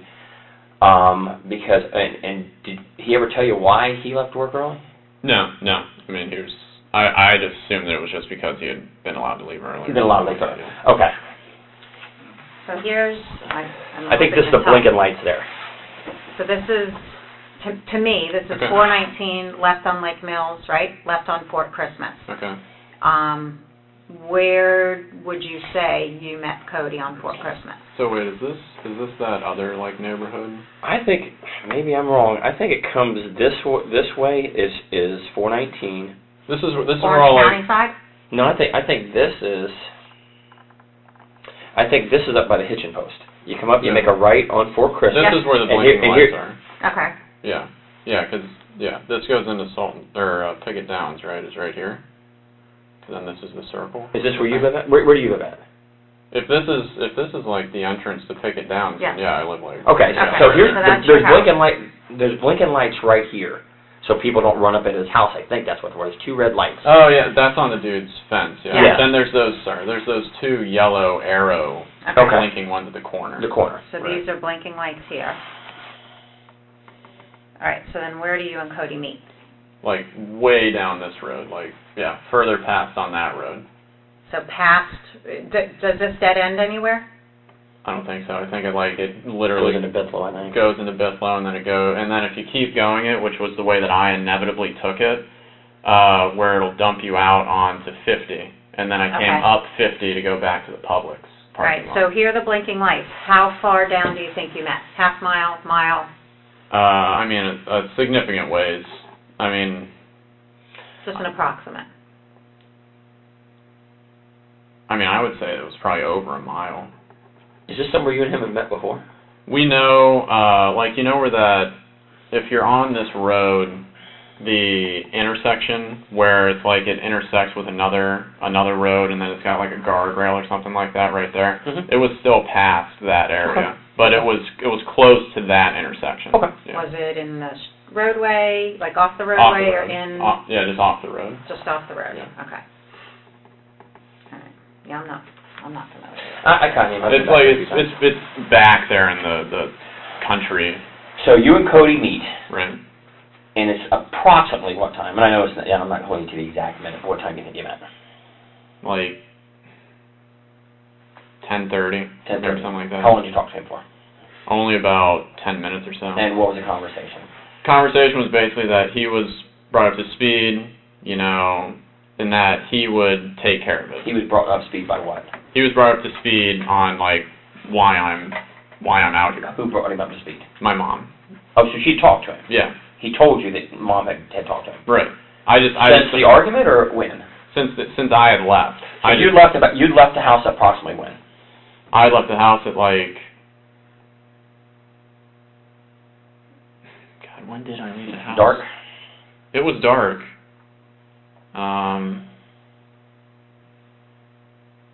It was after 9 p.m. but I just don't remember. So between 9 and approximately 10:30, Right. you leave, Right. go down to sit on Fort Christmas. For Christmas.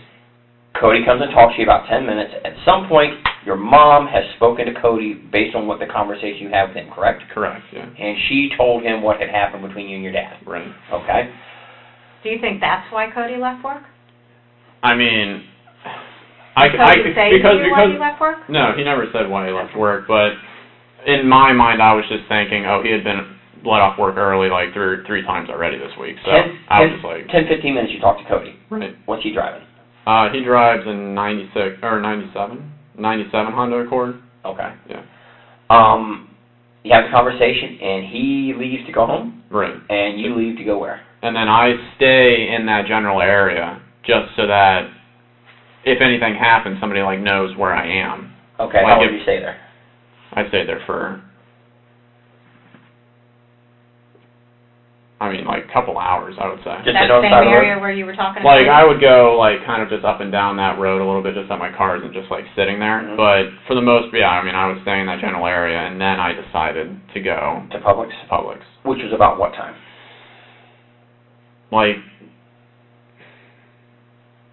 Between, midnight and 1, I think.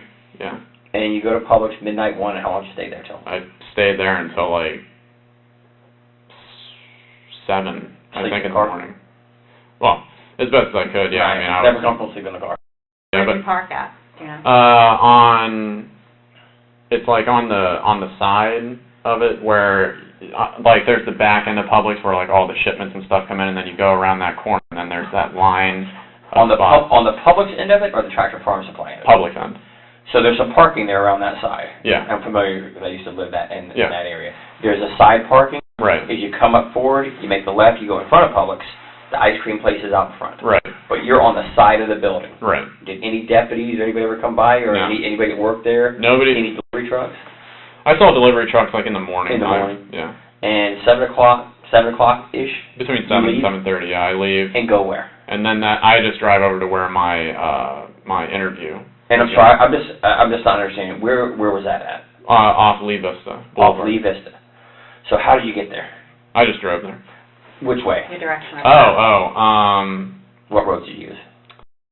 Colonial to 408, and then I got off on Goldenrod, the Goldenrod exit, Mhm. and then I took Goldenrod all the way down to the Lee Vista Mm-hmm. road. Make a right, Right. going back towards 436. Yes, Okay. You have an E-Pass. I do. You do. Okay. So your E-Pass would have probably hit you at the Dean Road, maybe? Yeah. And I don't think there's a toll, if I'm not mistaken, at Goldenrod, is there? No, there's I don't not. think there is No. one. Yeah. So So you it work was your the way one. on surface roads all the way down Lee Vista and go. And what was the name of the company again? I'm sorry, I don't think we found it. It's Accreta. Accreta? Yeah. How do you think it's spelled? ACCREDA. Let me see if I can find Or it. it's Accredo. It's one of those two. But it's if you type in that and then like scripts, it'll give you like the other name that the company has. Because then they were also just like bought from Cigna, so they're also called Cigna now. Scripts, like... Yeah, like a doctor script. SCRIPTS. Express Scripts. That's the actual, I think, name of the infusion group. But they've kept their name Accreta or Accredo. Accreto's, Express Scripts. let's see. I saw them. While you're looking that Does up, 6272 Lee Vista Boulevard sound right? Yes. Yeah, 62. Yeah, I remember it being 62. Yeah, I'm sure looking, just look at my phone here real quick and see. I'm sorry, this is not good.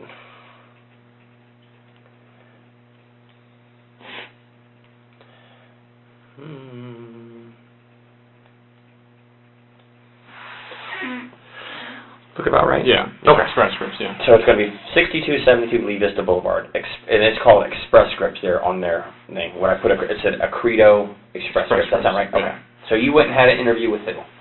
I had an interview with the two managers, Erica and Terry. Erica and Terry. Females or males? Females. Okay. Two females. What did Erica look like? Erica is, I think, like maybe 30 or something like that, and she's got like blonde hair, like fake eyelashes, white, kind of just looks like young, standard, small build woman. Okay. How about the other girl? Terry is, I think, kind of into her 40s. She's got like auburn, straight hair, white again, and she was also just kind of like a standard, slim build person. Okay. What did you wear to the interview? I wore my suit. It's just like a Men's Warehouse gray suit. Sure. Like brown shoes. Okay. And you said the interview was from what time to what time? And I'm sorry to repeat. No. I just don't remember off. My interview was scheduled for 10 in the morning, But you got there early. Right, because I was told that I had to print out like my resumes and my other things, but then I wasn't able to the night before. Mm-hmm. So I had brought my Surface thinking that I could print it out earlier. So I got there at 9, or like maybe 8:45. Where'd you print it out at? I actually didn't. I mean, they said that they couldn't, but they already had copies of it, Okay. so I didn't have to worry about that. So you had the interview and it started approximately what time? Like 9:40. 9:40 and went till about when? I think it was about an hour, so like 10:30, 10:40 or so. They didn't offer you a job, but said they may have something coming forward. It seemed like promising, but then they said that they had one more person to interview on Tuesday or Wednesday of this coming week. Mhm. So, but they said that I would hear something from them regardless, like Tuesday or Thursday. I want to jump back just a second. When you left the house, Right. what were you wearing? When I left the house, I was just wearing, like my, like black pants, Mhm. and then just Jeans or just like workout pants kind of deal with it? No, just like workout pants. Workout pants, okay. Yeah. And then I just had a black shirt on, and then was I wearing a jacket? And I think just like one of my sweaters or jackets or something. And you changed where to go to the in the parking lot at the place. I suppose. Okay. You go to the interview. Let's say you're there till maybe 11 o'clock. Right. Approximately. Where'd you go from there? From there, I pretty much just drove around. I was thinking of like passing by the house, but I inevitably decided against it. And then I thought that I had to do like a skills check off for the same exact things, and I had switched into just like scrubs. Okay. But then that didn't end up needing to be done today, or on the same day. Uh-huh. And then I was pretty much just driving around. I ended up going to Waterford, or I had gone back to the Publix area at one point, because I wanted to see if I could get my phone service back. But then I was told that I'm not like a registered user. Did you go to a phone store somewhere? Yeah. Which one? The Verizon. Where's the Verizon, which is right there in the same place. In the Publix Plaza. Right. It's like down by Tractor Farm Supply. It's right next to the Zaxby's. It's where the family dentistry. Oh yeah, they built a new building up there. Didn't they? It's like a little strip 4 or 5 store there. Yeah. Okay, know exactly what you're talking about. Where you're turning to go to Corner Lakes Middle School. Right. Okay. So you went there and talked to somebody? Yeah, I tried to get my phone service back, and then guy or girl? It was a guy. What did he look like? He was a young guy, like maybe in his early 20s. He had black hair. I think he had like a goatee. Okay. What time was that approximately? I think that was the first place that I went to when I came back. So if I got out of there around 11, maybe like 12 or 12:30 or something like that in the afternoon, I think. Okay. Couldn't get the phone because why? Because I was told that I wasn't a registered user, because it was under my dad's name and everything. And then I was told I was a registered user, and then that basically they can't do anything unless he gives the sign-off to me. Right. The account holder has to approve of it. Right. Okay. Didn't work. It didn't work. And then you went where? And then after that, I went back, and then I think I just sat in my car for a little while, because I was just thinking, okay, well, how am I going to do this with everything that just happened? And from there, that's where I think I decided that I was going to maybe drive by the house. Did you go drive by? I didn't drive by the house. I was starting to go there down that Fort Christmas Road, and then I was just like, I'm not gonna do it, because as far as I know, it's like, you know, Dad's probably at work. I don't know if Cody works again today, and you know, just like with everything that had been happening. When you drove down there, yeah. See anything strange? No, I had seen I had just seen like a couple of cars like pass by me, but what do you mean cars? Like just standard, like just a little bit of traffic. But then apart from that, no, I mean nothing. How close do you get to the house? I mean like a couple miles. Okay. Gotcha. You leave there and you go where? And then after I choose not to do that, then I go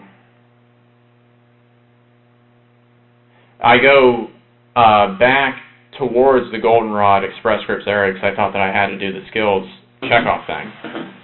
So then I'm going back that whole like Goldenrod-y area. Right. I think I missed my exit, and then I had to get off at...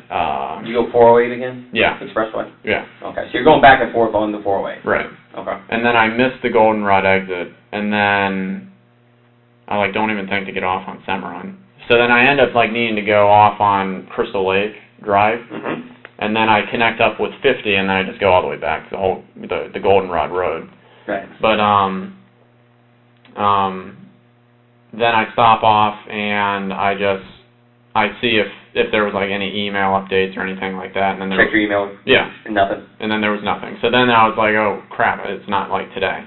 But you've got to pay for things. You've got some money. Right. In your account. Right. You had Cody's card tonight? Right. Do you still have your dad's card? Yes. Okay, you still have that. Okay. Do you use any of them? I had used Cody's card to pay for one of my bills that was outstanding. It was just one of those from that site. It was just like a bill that had backed How much up was from that? there. $5.99.99. Okay. Cody, you know you were doing that? Yeah. He said it's okay to do that? He said to use this to, like, survive until things can get figured out. Because he knows that I only have, you know, a few $100s in my name. He told you that night that you Right. could use his card and pay off what needed to be paid off? He said to use it for, like, necessity. Did he give it to you? Yes. He gave it to you, so here, take this and just Yeah. do whatever. But that was normal for him, though. He was, because he had for the most part, always... he was footing most of your bills. Right, at the time. right. Okay. So then after the realization that I didn't have to do any skills checkoff, then after that, then after that, that's where I go to Waterford. And then at Waterford... You stop anywhere over there? I go into Panera, because I think that I'm going to get something to eat. About what time? This was like right before I went to the hotel, so it was like after that. Then after that, that's where I go to Waterford, and then at Waterford. You stop anywhere over there? I go into Panera because I think that I'm going to get something to eat. About what time? This was like right before I went to the hotel, so it was like 1:30, 2 o'clock in the afternoon, maybe. Okay. And then in there, you know, I think about getting something to eat, but then I don't really want to use, like, the other cards to pay for something, and then I know that I only have a little bit, but then I'm going to have to, like, sleep somewhere. And again, I'm trying to use, like, my money for that type of stuff. So then I'm only in Panera for, like, 10 minutes or something like that. And then I end up leaving from there, and then that's where I go to the DoubleTree, and then that's where I checked in. And then I was at the DoubleTree all night. Did you go anywhere? Leave? I only came out of the DoubleTree to, I think, get like a water bottle out of my car and to get, like, to get my, like, my razor out just in case I needed to shave or something like that. In your room, what's in your room back at the DoubleTree? At the DoubleTree, it's my leather, like, just shoulder bag. And then it has my other small leather, shoulder bag, I guess you could call it, but it's like a satchel. Okay. What's in it? What's in those bags? In the satchel, it's just got some batteries, some protein bars, just some, like, ration-type food. And then in my big carry, it's got just, like, some clothes, standard clothes. It had my, like, all the electronic chargers and whatnot that I could get, just kind of, like, grabbing and putting in there. And then it has my Surface, my cell phone, and my iPad. Yeah. And then it's got like some like bills, like some previous bills. Does your cell phone have a lock on it? Yes. What's the lock? 2112. 2112 for the lock on the cell phone. How about the iPad? The iPad, I don't know. I never turned it on. Oh, you've never even used it? No. I've used it before, but I never turned it on since I got it back. Because my dad was, like, keeping all of that stuff, like, locked and put it somewhere. Yeah. Slept there last night? Talked to anybody? I messaged the girl that I'd been talking to on Twitter. Yeah. On Twitter, so you have to pay for it. Right. Did she respond back to you? I think once, like, 1 or 2 responses. What's your Twitter address? I'm sorry, I'm not a Twitter person. No, it's just Grant A. It's just what it is. It's just Grant A. With a space. Grant space A? I think if you type in Grant space A, it'll like pull up my picture. Okay. But it's like one of those Grant space A 84950. You know, it's got like 9 numbers after. Okay, I'm sorry. I'm not a Twitter person. I don't know that much about it. Sorry when you get at our age, sometimes some of these things have passed you by. And that's fine. I appreciate you explaining to me. So the Surface and iPad have no passwords? The Surface, my computer has a password, but it's, again, the PIN is just 2112. You're just using a home address. Yeah. So I'm easy to remember. Yeah. Okay. And then, but with the iPad, I don't know if it has a password on it, because I never turned that on again once I got it back. Okay. So you stay there and wake up this morning. Right. Nobody else in the room. Nobody else in the room. Rented in your name. Rented in my name. Okay. You come out and do what? You come out of the room today to go where? Where are you going? I was going to go down because I had like one more bottle of water in my car, and I had just finished eating like just a little granola bar thing, so I was like, I'm just going to go down and get my bottle of water. And you found what when you come outside? All the police officers were there, yeah. Okay. Real quick, do you know if there was a password on the iPad prior to your dad taking it?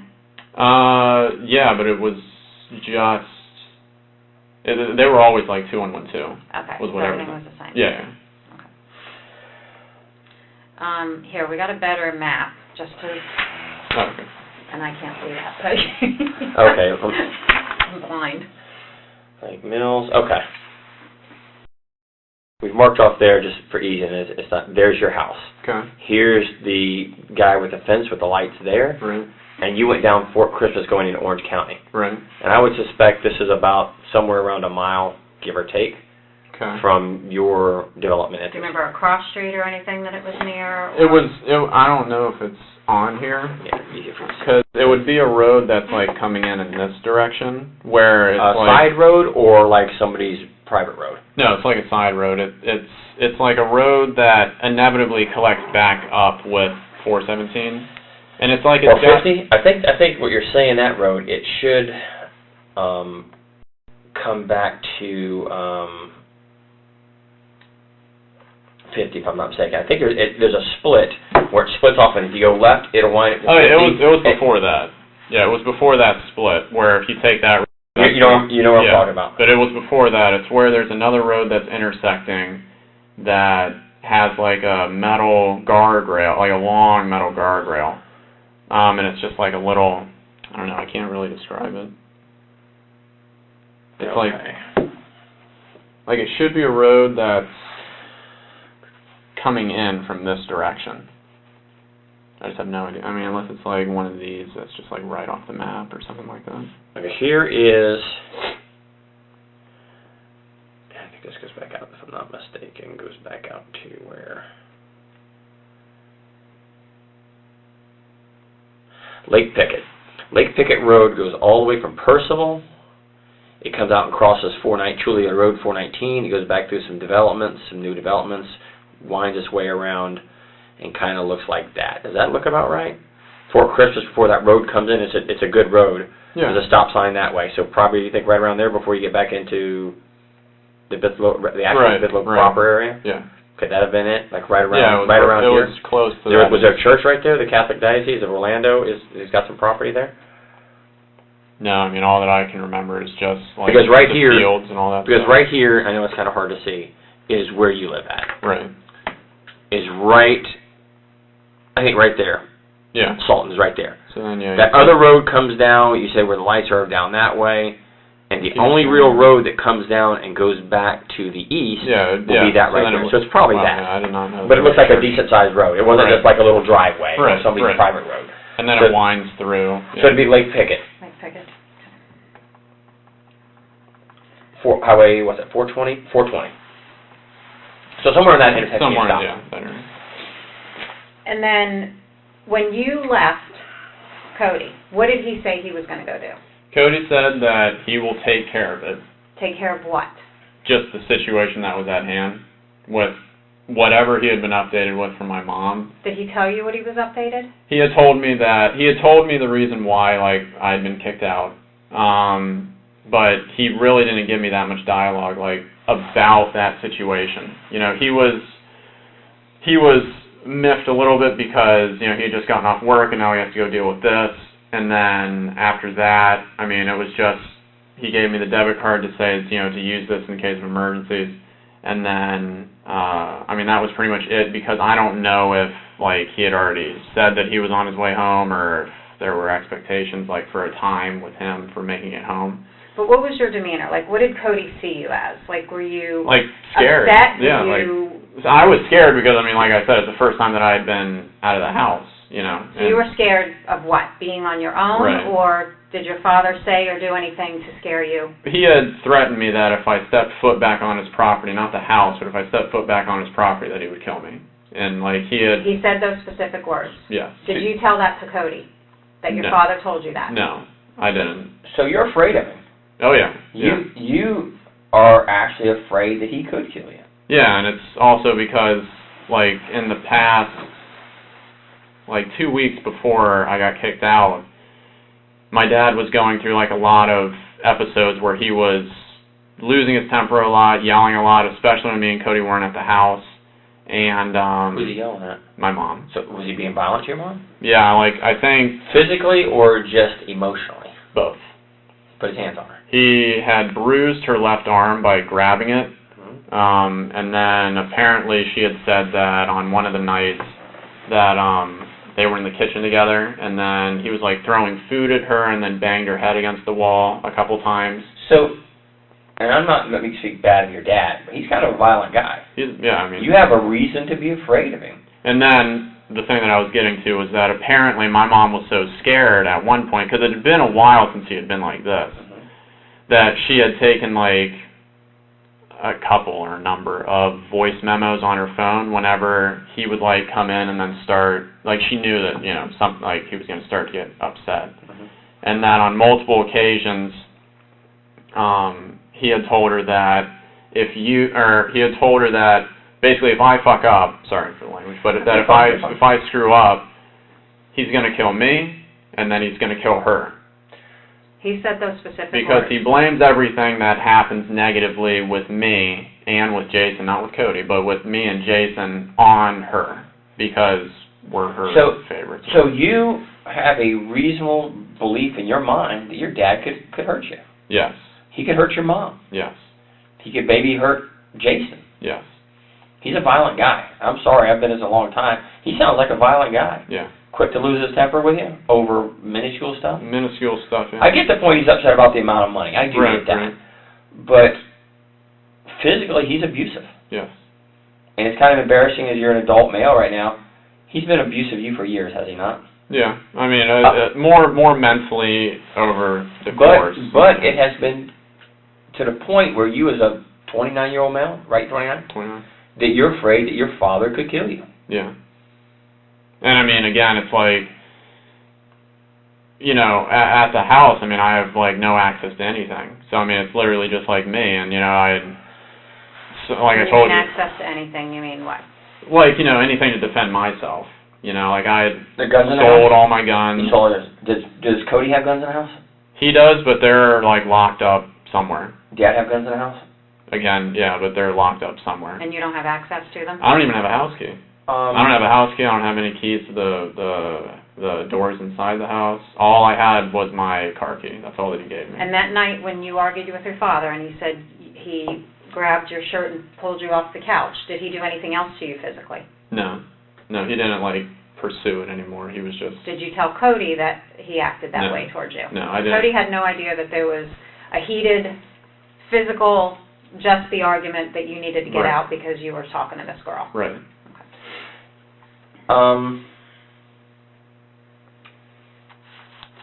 We've come and talked to you. Okay. You rode up here voluntarily with us to talk to us. Why do you think we're having this conversation?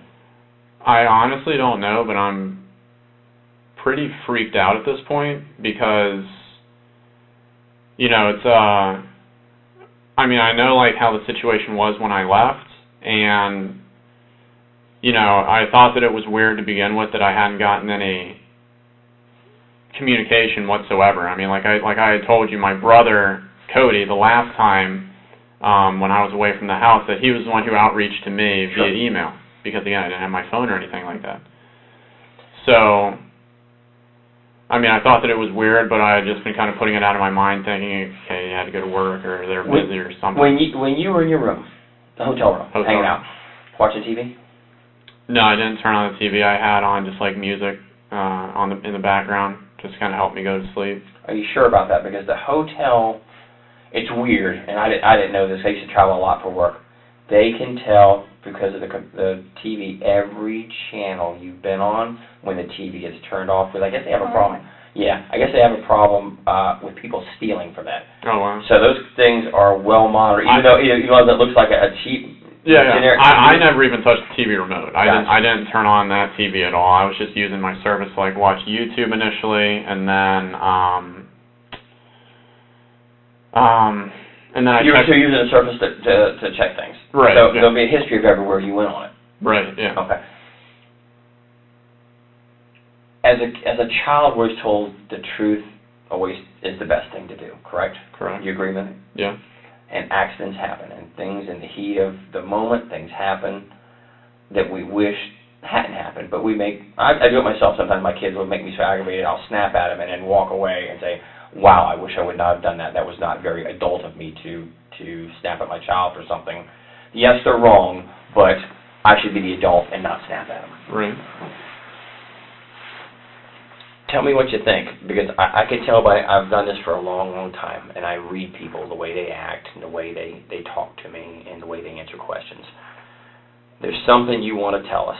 I can see it in your eyes, I can see it in your body language, and just the way you act. Now's the time.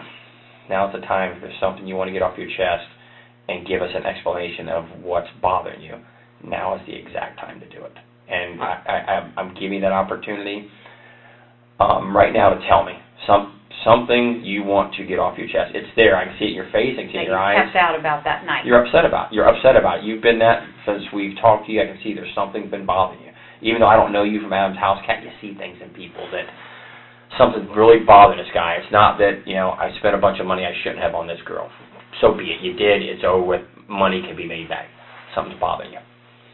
I'm just worried about what is all transpiring from this. I think at this point right now, to be honest with you, Grant, you know what it is. It's in your eyes.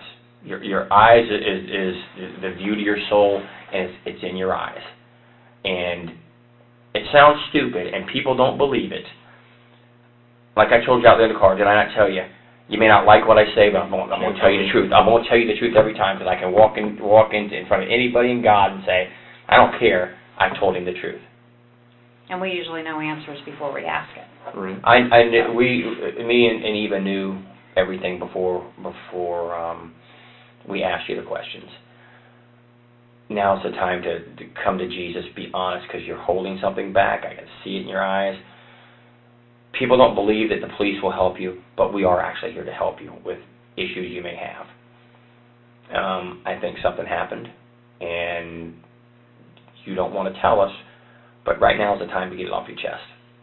And I really wish you would, because it will make you feel better in the end.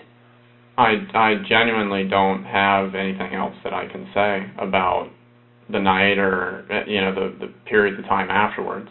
There's only one opportunity to make that good impression, and if we've done something we shouldn't have done, you fess up to it. You caught your hand in the cookie jar, you do it. Now, is there anything else that happened at the house that you didn't tell us, that you've left out, or we haven't asked you, that would be of importance? Or during the time that you drove around for those few hours, did you ever really go back to the house that you haven't told us about?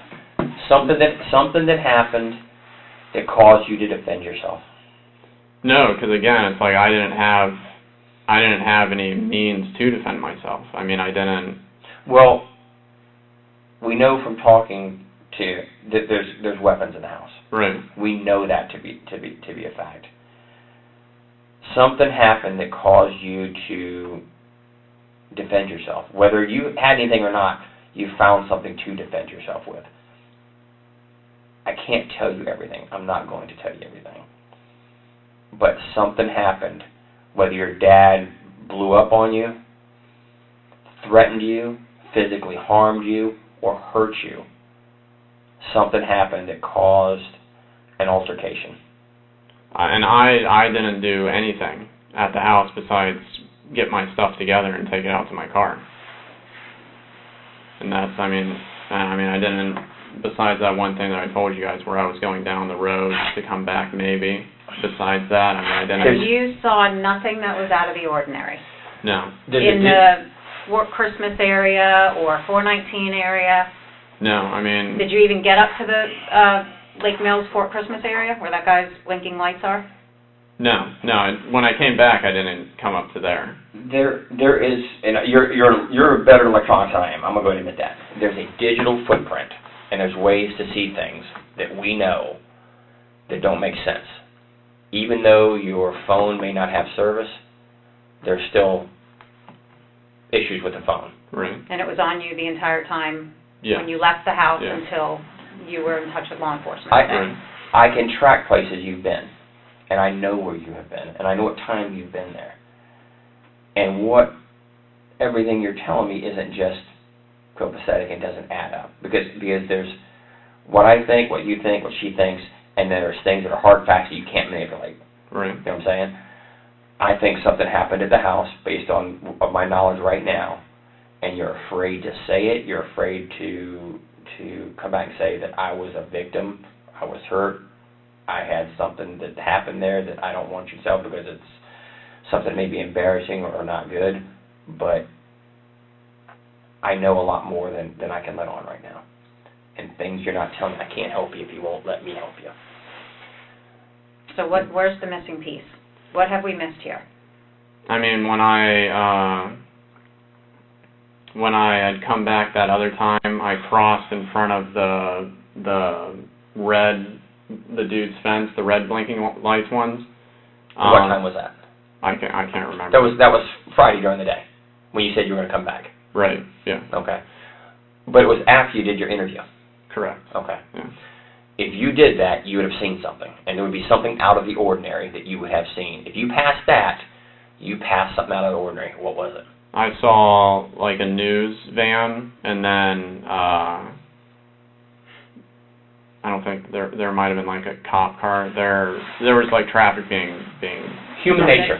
Human nature. What do people do when I go back to my old neighborhoods? And I've lived a couple places in Central Florida in the 23 years I've been here. I see something major going on, I get on my phone or I get on my computer, I wonder what's happened by my neighborhood, and look. Did that even spark your attention?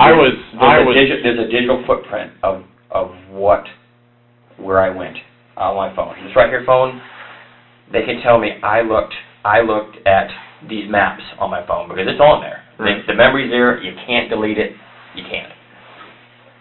You came back to the neighborhood. You saw some things that are really out of the ordinary. Right.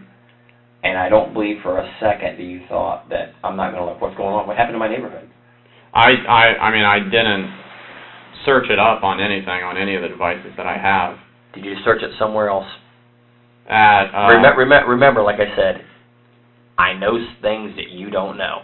And honesty will get you all the things I can do for you. Be honest. I can't deal with someone who lies to me, right. But I'll deal with someone and help them till the end, no matter what. Believe it or not, that's just me, and she'll tell you.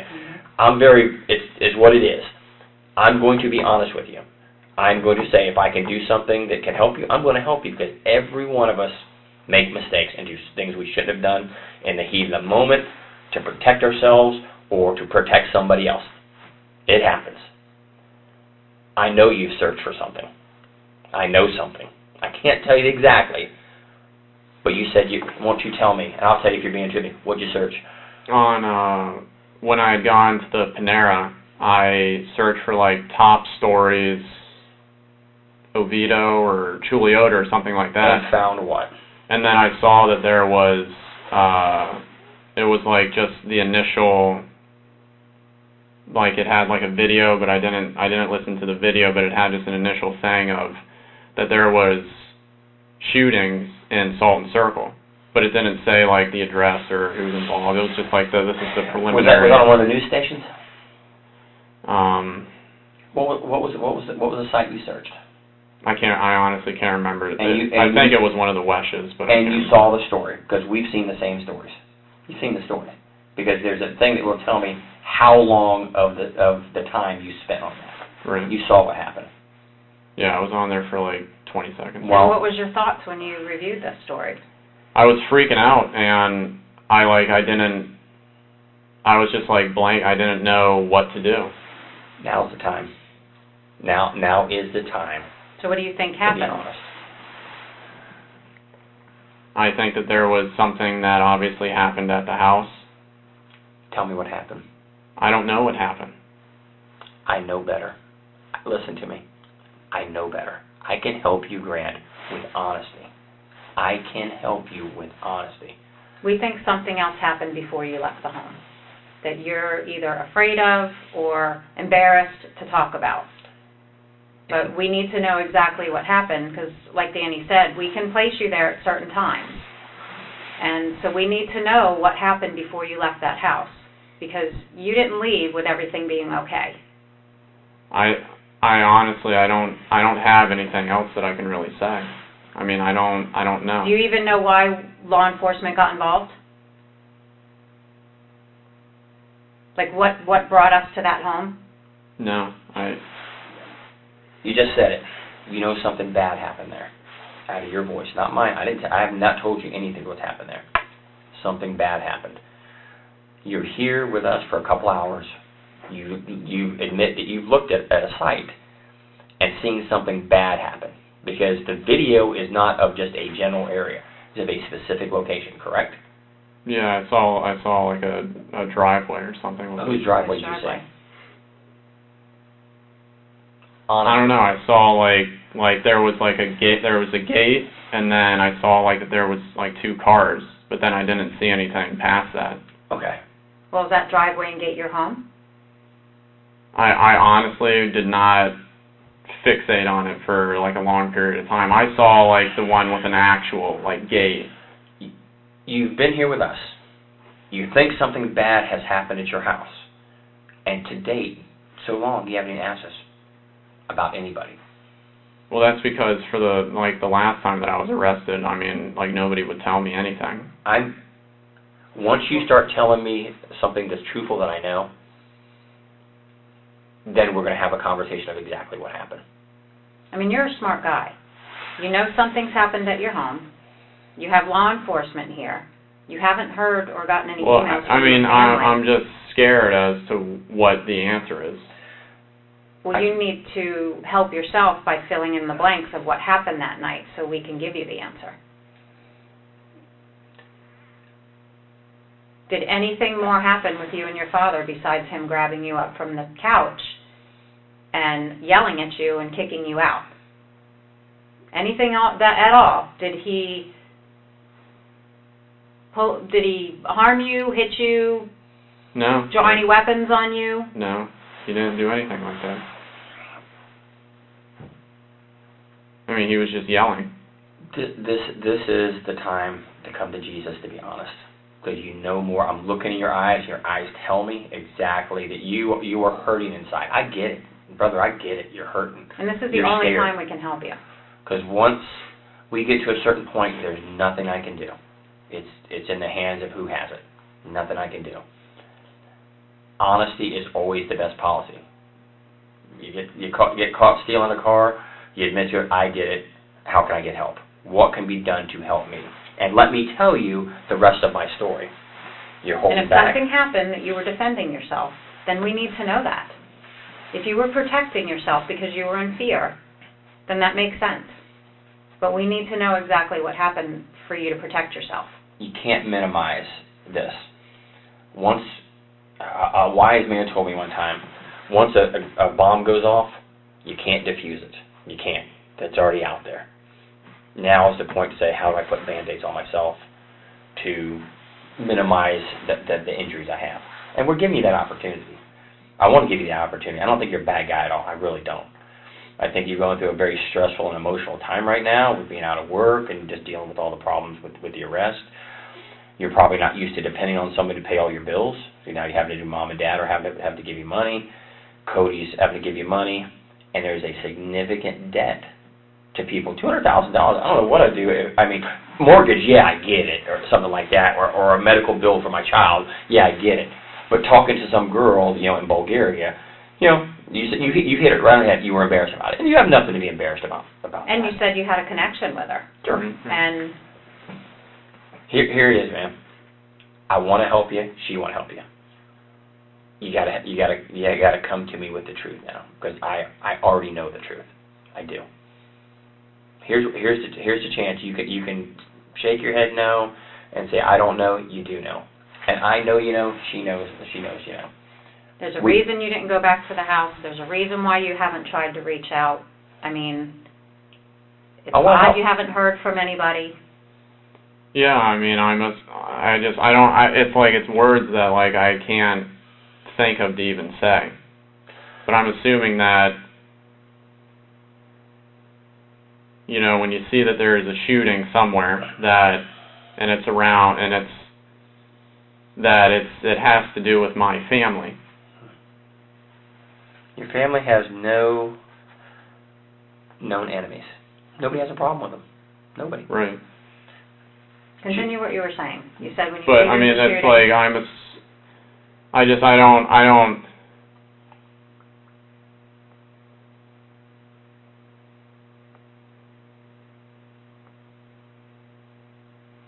Like I don't know how to even say the words. Well, give me a roundabout what you're thinking. That somebody in my family's dead. And how does that make you feel if you're thinking that? I have absolutely no ability to comprehend the words, because, like I said, I've been there for my whole entire life, and even though there's been struggles and everything like that, there hasn't ever been any issues. There's never been the struggles or the issues like happened Thursday. Never for you. I believe you 100%. I believe it's never been like that. But something happened Thursday unlike anything you've ever experienced in 29 years of your life. Never. And maybe you felt that was rock bottom for you. You were getting kicked out of the house. Your father gave you an ultimatum. I mean, that's, you're already dealing with the debt, and, now you have to stop talking to this girl, and now you're being kicked out of the home. I mean, I can understand how you would feel. I mean, that you'd want to lash out, or, if something happened, you'd want to defend yourself. Sure. Absolutely. But we need to know what happened. I mean, I can tell that you guys are, like, leading me into a certain way of what... The only thing we're leading you to is wanting to get the truth from you. Not trying to make you say something that's not true, that's not accurate. The truth, the end. That's it. That's all we want is the absolute truth. Because it's got to come from you. It can't come from us. It can't come from us. Do we know what happened? Yeah, we already know what happened. But it has to still come from you, the truth. Because the parties involved, that's, in all cases, you want the truth from them. I don't want somebody to say something that's not true. Absolutely not.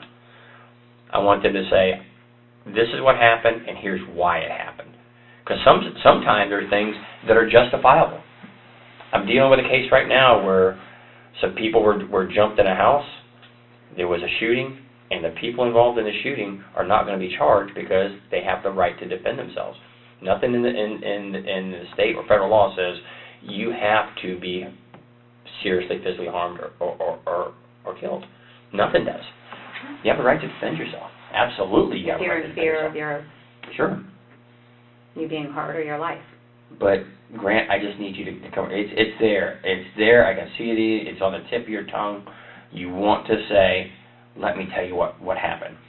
I'm being honest. I think you're being honest about 95% of the story. I truly do believe you're being honest about that. I think it's that 5% as most people, because they're afraid to actually talk to us and tell us their story. And sometimes we can help justify their story once they tell us the truth. It's a fact. It happens that people are afraid to tell things. They're afraid, I'm going to get, you're not going to believe me, you're not going to like me, you're going to think bad of me. It's not the case at all.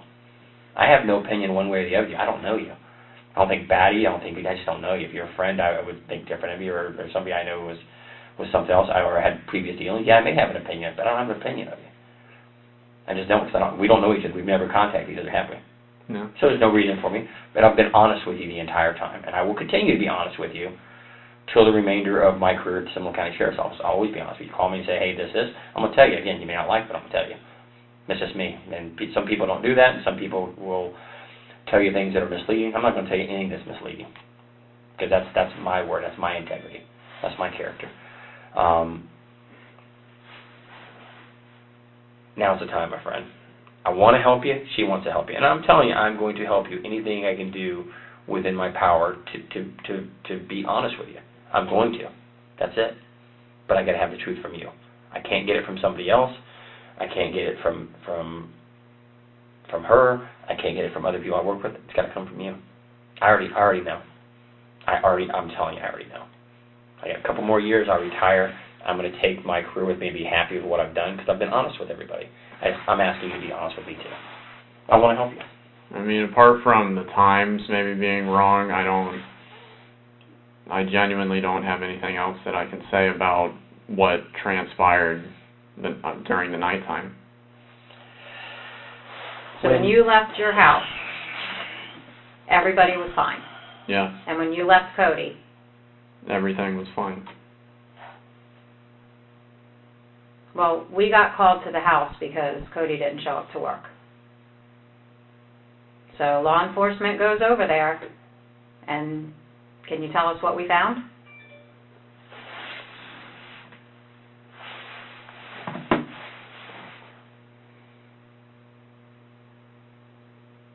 What do you think we found when law enforcement arrived at your home? I mean, you guys are talking about guns, and you're talking about other things that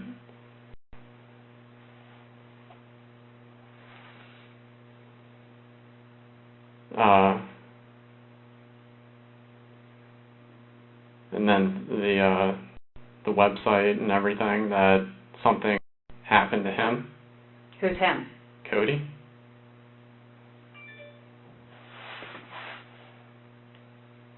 Did you do anything to Cody? No. Did you do anything to your mother? No. Did you do anything to your father? No. You have any reason to believe that anybody else would harm them? No, the only thing that I was told was that Cody would take care of it for me. And that's all that I know. But you didn't tell Cody what your father said to you, correct? Correct. So when Cody made those comments to you, what do you believe he meant by that?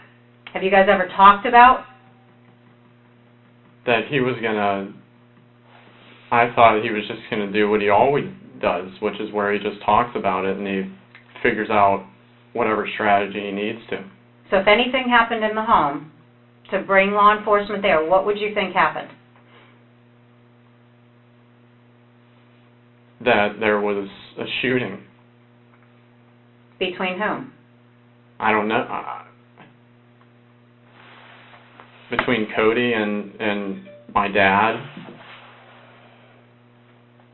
And why would you think that? To protect me, or to help me, or to do something with me. So you're telling me you did not shoot Cody, No. your father, or your mother? No. I mean, I don't know, like, what more I can say. Well, when law enforcement arrived, that's what they found. So you're the only outstanding child. You're the one that's been having problems with your dad. You're the one that we haven't been able to find for 2 days. Do you understand now why we would be questioning you about this? Yeah, but I mean, I wouldn't, like, I wouldn't be saying, like, all, like, I don't know the way to say, I don't know, like, what to even say. We're trying to see if there's anything else that you've left out during the night from when you first came home and confronted your father, or when he confronted you, until the time you left, that you've not told us.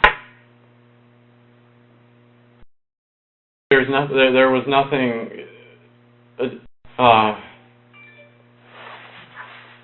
there was nothing to that level of confrontation between him and I. So if anything happened in the home, you believe it would be Cody and him? Yes. Because I don't have, access to anything. Well, I can tell you from what we read right now, because you know what the news has said, correct? You know what the news has said. I only know that first story that I saw, and then I didn't look again. And what did the first story say? That there was a shooting in the Salton Circle area, and the investigation is ongoing. Okay, and what did they say? They say the status of the people inside the house? What No. did they say? Because all the news have reported the same thing. Every one of them. The sheriff has held a press conference. The sheriff has provided information to the media. And it's known what has happened in the home. All that I saw was literally like the paragraph, and then the last sentence was there's an investigation ongoing, and then I didn't. You saw more. Because at Panera, when you said you pulled it up, they had more information then. They had more information than just there's been a shooting. There's a lot more information was given. It was all over the news by that time. The noon news reported exactly what had happened. We know that Cody didn't shoot your dad. We know Cody didn't shoot your mom. We know Cody didn't shoot himself. There's something. And you still haven't asked us the condition of them or anything. That's because I mean, I don't know what the normal proceedings are, but the normal proceedings are for you to be honest about what happened. And then we help you understand everything that's going on from here on out, of what our responsibilities are. And we don't believe you're being honest. We feel that you are leaving something out about what happened in that home. And the evidence tells us what happened in the home. But you need to fill in the blanks. Here's my hand for honesty. Here it is. We're here to help you through this, and you're not going to like something here in just a minute, and I know it's going to hurt you, but you're leaving things out.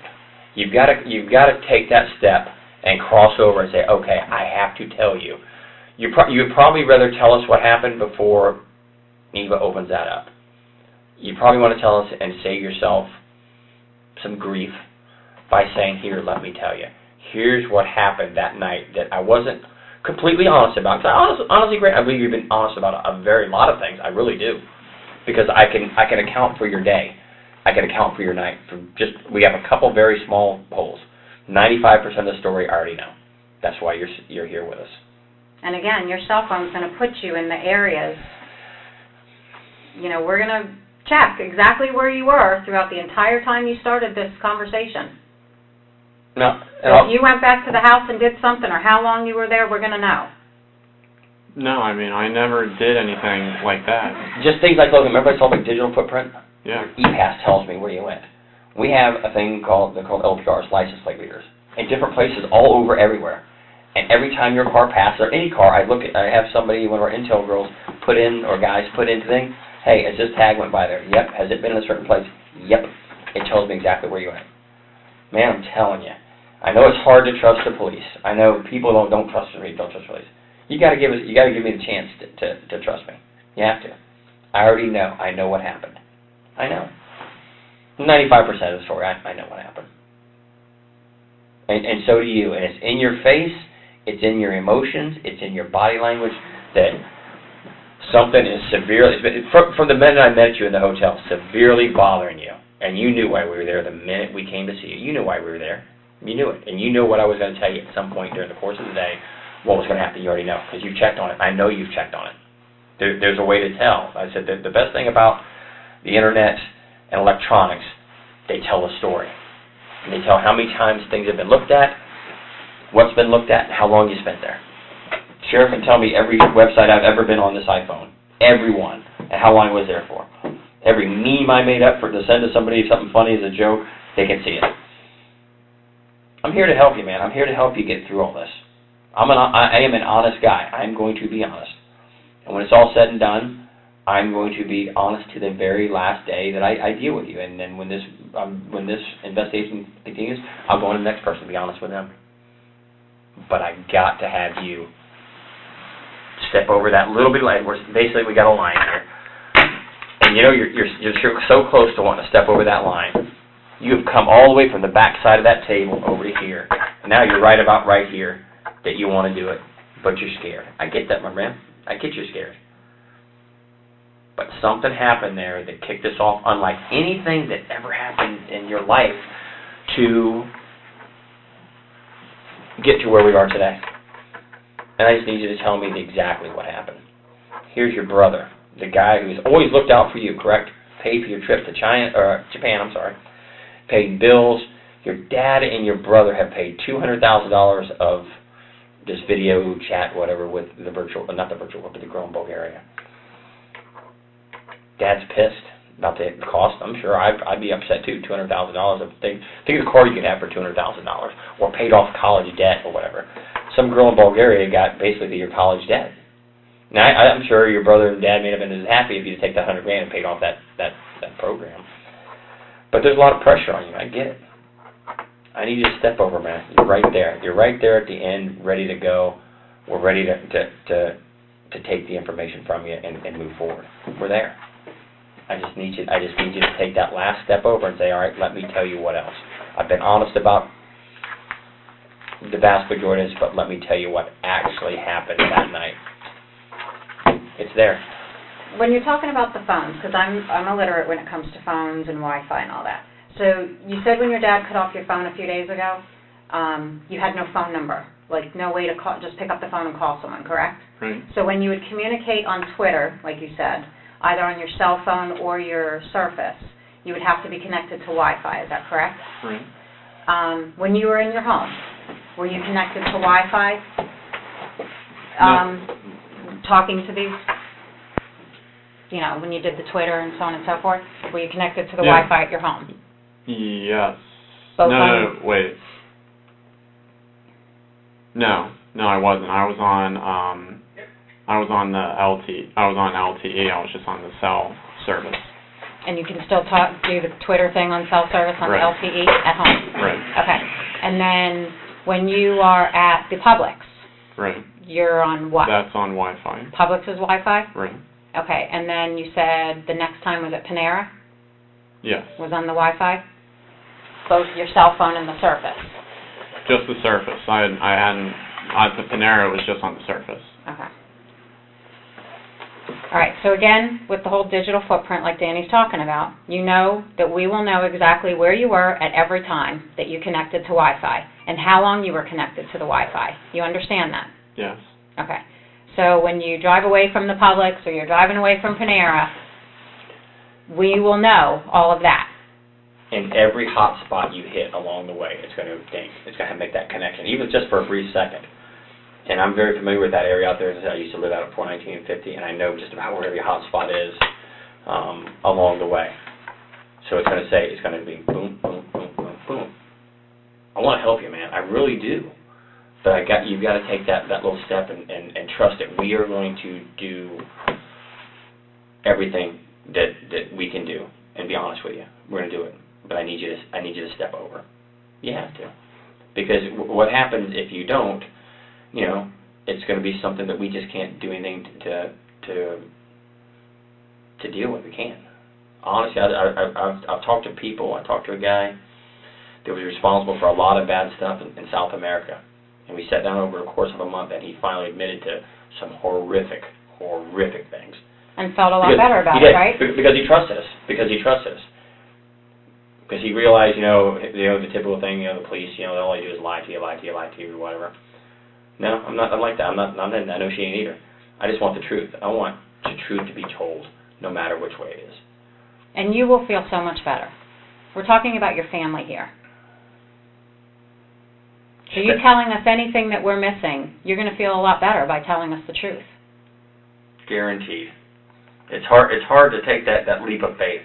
It is. It's like jumping out of an airplane with a parachute. Yeah, if the parachute works the way it's supposed to, it's going to be okay. But the first time I take it, I just got to take it. You got to take that. You got to take that leap of faith with us. I can only do so much with honesty. Honesty. So what are you not telling us? What happened at that home that you know?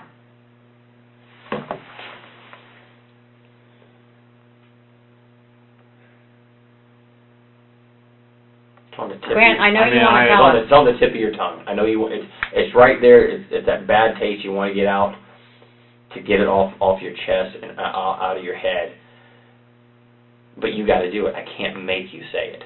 I need you to say it, so then we can move forward with the truth. Like I said, we're at 95. We're probably close to getting 97, 98% truth. But that last step you got to take. You got to tell us. Because if when you say something, you get locked into a story, and it's proven to be false, then you got problems. Because what do people look at during the course of an investigation? Did everybody who was honest and who was dishonest? So there's an explanation to things. You have to explain them, and you're missing that 2, 3, 4, 5% of the truth that you're holding back. And that's the most crucial for you right now, is the truth. Sounds crazy, but that's a fact. The truth shall set you free. Emotionally, you're probably going to break down because you've got this all pent up inside you that you want to say it, but you're afraid to say it. I get it. I've talked to people that makes all this look like nothing. This whole investigation like nothing. They're just bad. Then once they get this off their chest, they say, you know, I didn't think I would, but I feel better. I know it's tough, but I feel better. Because now I've told the rest of my story. You can't, you know, it's like reading a book and getting almost to the end, the conclusion, and you just shut it. You got to open up. You got to open up to me, man. I'm here to take that information from you, to get you over this hump, to a little peace in your mind. You'll never have peace without saying, here, let me tell you. This is exactly what happened. And I already know. I'll be honest with you, I already know. This isn't my first rodeo. We've been doing this, what, between the two of us, 50 years? Over 50 years. Over 50 years. I've seen So what is it you need over. to tell us that we're missing? Step over. I mean, the only thing that I know is just that, I mean, I left the house later than what I had said. Did you leave the house with your brother Cody looking like that? Or did you leave the house with your father looking like that? Or your mother? Is that how you left your family? No. Nobody else went into that house. Who left your family like this? If you were the one that's been depressed, you were the one that owes money, you were the one that got into a confrontation with your father, who did this to your family? If you were trying to defend yourself or something else happened, we need to know now to help you. So tell us what happened, Grant. We're here to listen to you. Grant, you need the truth. We're here to make this right. You got to tell the truth. It's on the tip of your tongue, my man. I get that. It's Did your tough. father go after you and you try to protect yourself? No, I didn't do any of this.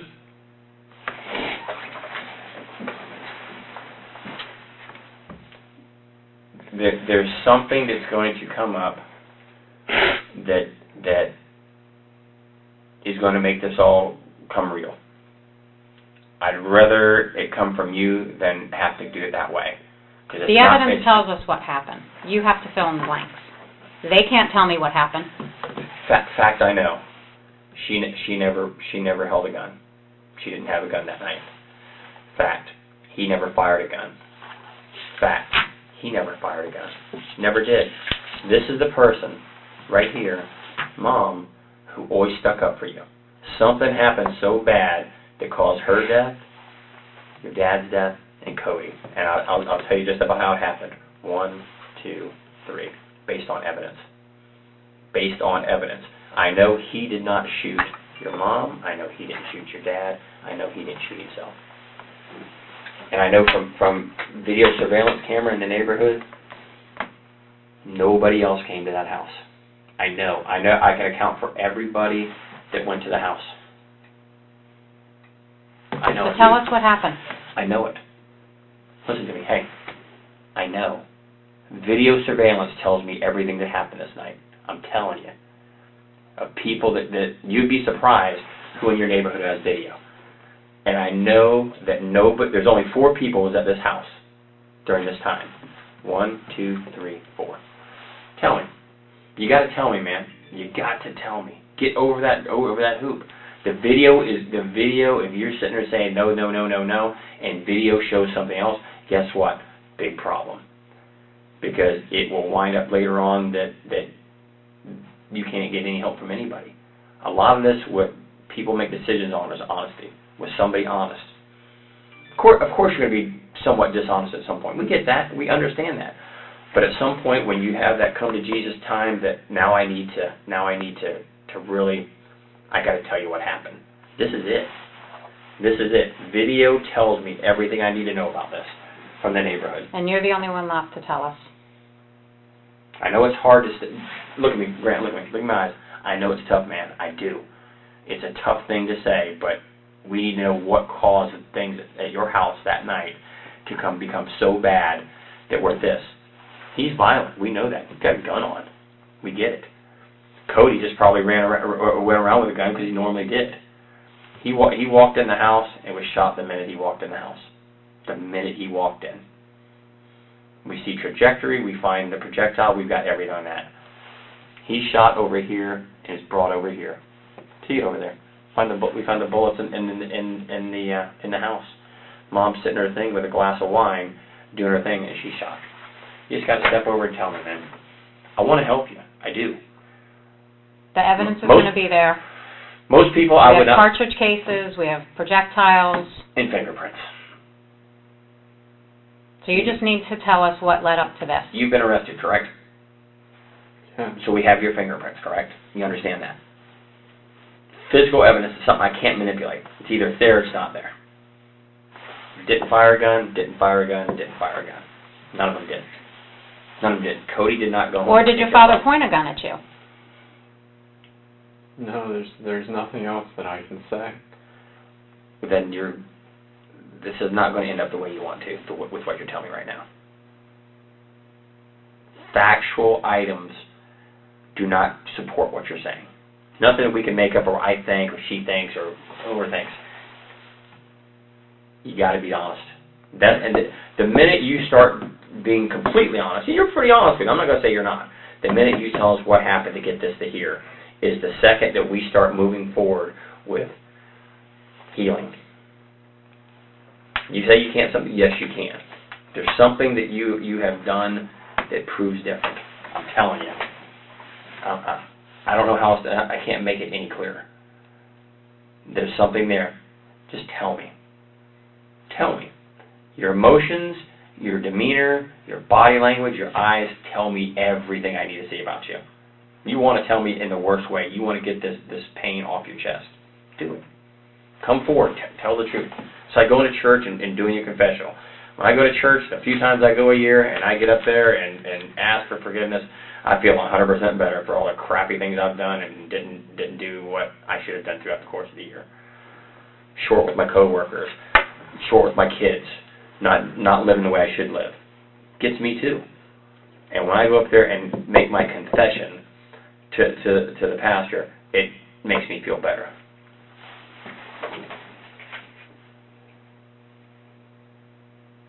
I mean, there's just nothing else that I can say. There's nothing else that happened in that home while you were there that would lead up to this? No. Your father didn't point a gun at you? There was nothing else more than what I had said. Then who do you think did this? I don't know.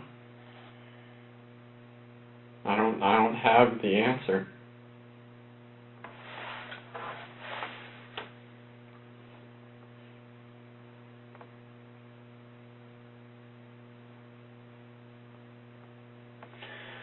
I'll give you a few minutes to think about this and think about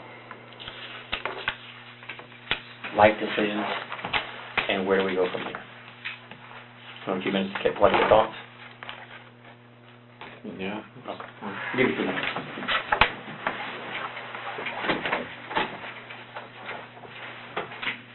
Do you need a drink or anything, Grant? No. Okay.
The only thing that I have is just the times in which I had left the house. There was still there was an argument when Cody had gotten home, and then there was nothing that he could do to help me. So I don't remember the exact time when I actually left, but I had left later than what I had said. So you were home when Cody got home? Yes. Tell us about that. What time did he get home, and why did he come home? I mean, he got home at, I think, like 10:30. I still think that's when he got home, was like at around 10:30. I don't know why he was able to leave early. And what was going on at the house when he arrived? My dad and my mom were arguing, and then I was still just packing up all my stuff, or gathering the things that I could gather.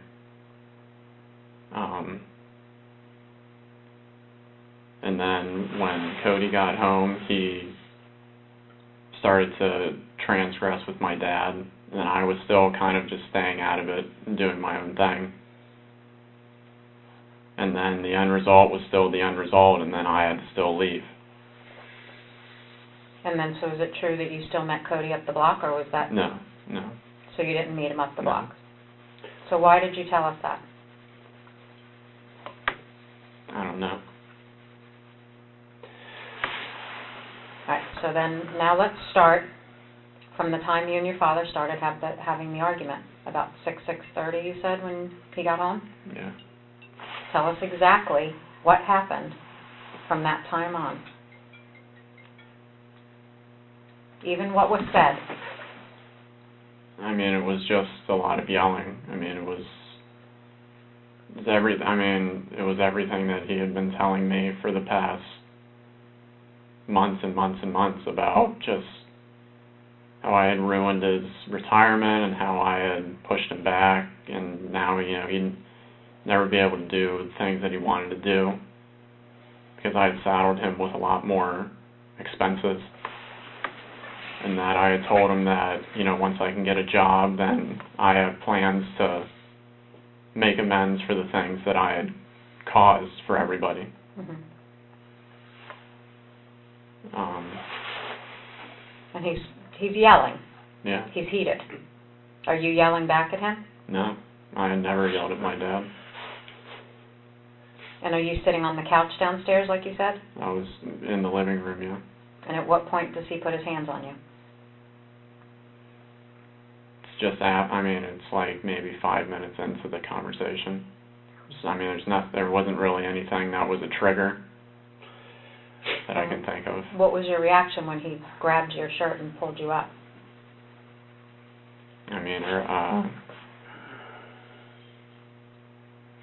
had always been passive, so I didn't fight back or anything like that. I just tried to get my grounding, and then and then we were just standing, and it just continued on. And then what? And then after that, I started the whole process of gathering everything. And where's your mom at this point? She was still in her office. Did she intervene at all?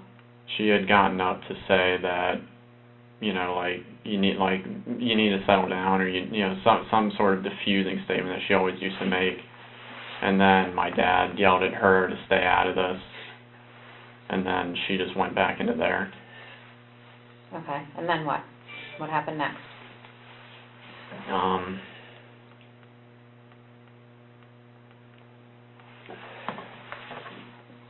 Then it was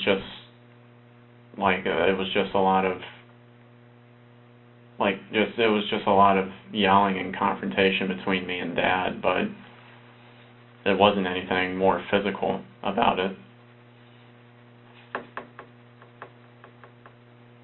And like I said, I was just going up and about, getting my stuff and taking it out to my car and getting back whatever I could gather.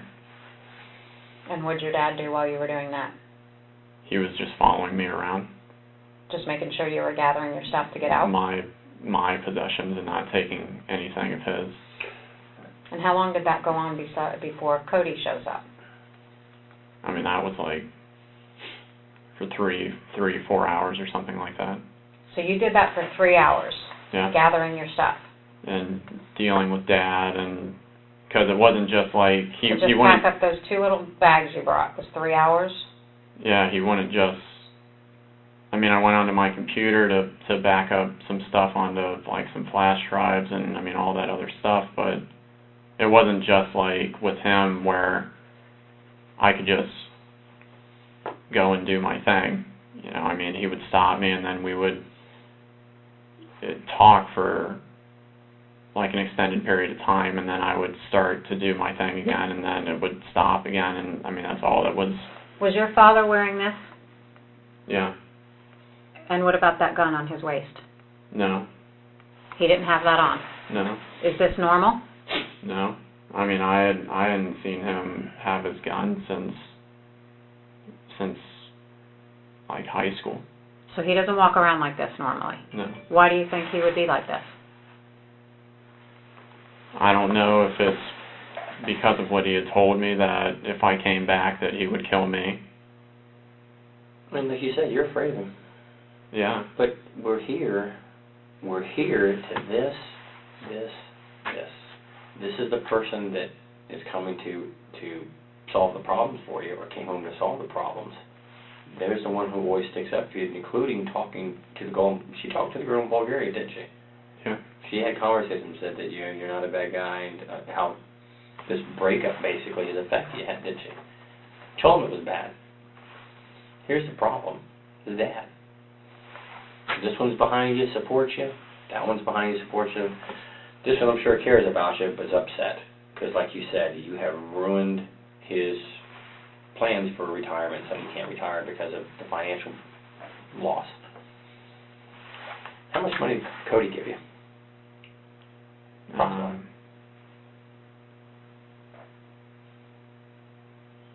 $60,000? Yeah. I guess. Dad gave you how much?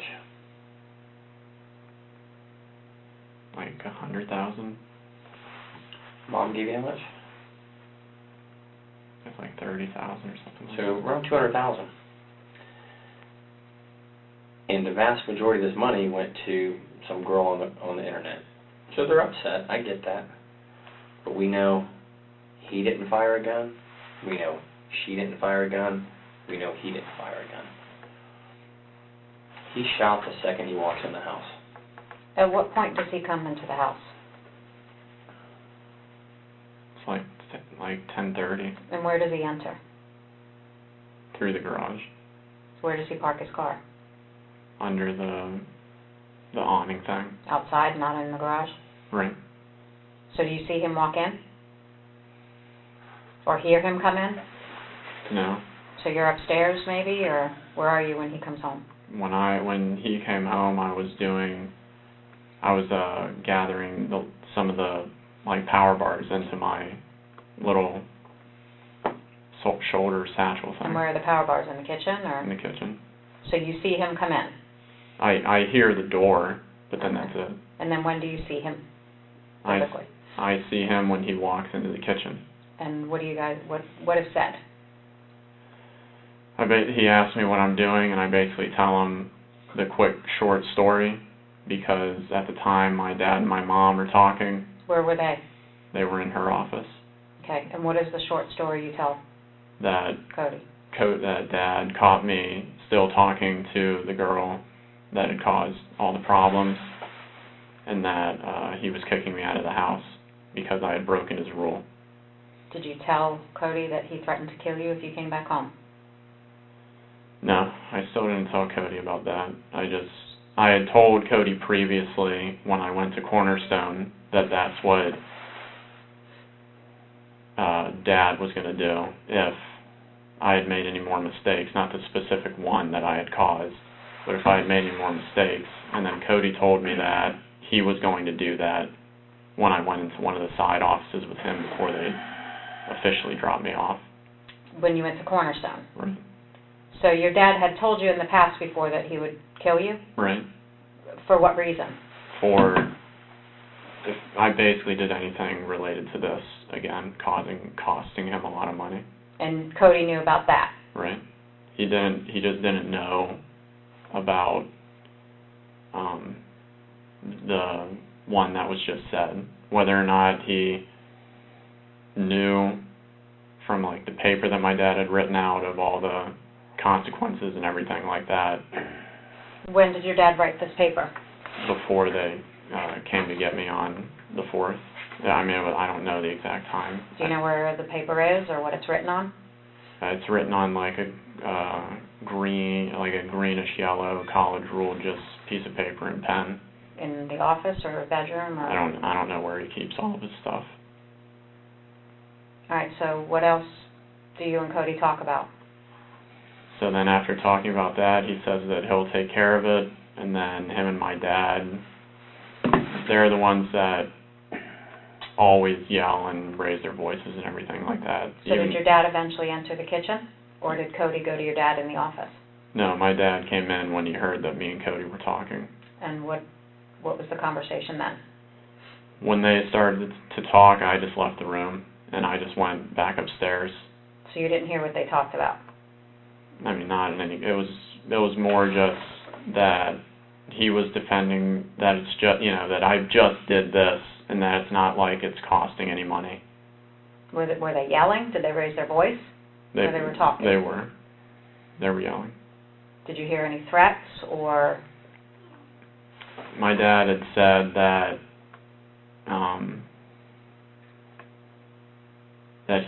that everybody had agreed that if I had done this, that I would have to go. That there wasn't any more wiggle room or second chances or anything like that. And then, he came around to the base of the staircase, and then he told me that I need to go. Your father did? Yeah. And then I told him that I was just trying to pick up the last few things that I needed to. There was like a bag of a trash bag of like my clothes that I had still not unpacked from when I got back from Cornerstone, that I just, had to gather and put into my car, all that just random stuff. And then, I don't know what time I actually left, but I think it was closer to like midnight or something. And when you left, where was your mother? When I left, my mom was still just in her office. And where was your dad? Dad and Cody were just yelling inside the kitchen. So when you left, you heard them yelling? Not really yelling anymore, but they were. It was basically just the same exact conversation that had been going on, where there was nothing left, and then Dad looked through some of my things to make sure that I wasn't taking anything that wasn't mine. I think the only thing that he had a problem with was that I had taken like some of my my paperwork bills from like the Chapman Law Group, but then since I wasn't the one paying for it, that they would need those, but then I still just ended up keeping it because I figured nothing else was going to like be covered for me or anything. So then after I left, I took the Fort Christmas Road that connected up with 50, and then I was just at the Publix for the rest of the time. The same Publix we talked about earlier on Right. 419. So from about midnight till 7 a.m., like you said, you were at Publix. And then is everything else the truth as far as the job interview and so on and so forth? All the rest of the times were accurate, and when I looked at the site, I only saw a small blurb. So when did you learn that your family was dead? I had been worried since last night when I was just in the hotel, but I knew when you guys told me. I mean, like, I knew when you guys had told me. You already knew, though. But I had... You already said... You knew. At any point, did you feel like you needed to reach out to Cody and see if he was okay, or... I just didn't want to call anywhere. I just didn't want to know. But you couldn't call. Well, I mean, you had brought up the hotel. Hotel room was there. Phone, but I just Phone works there. I didn't even think of to use that.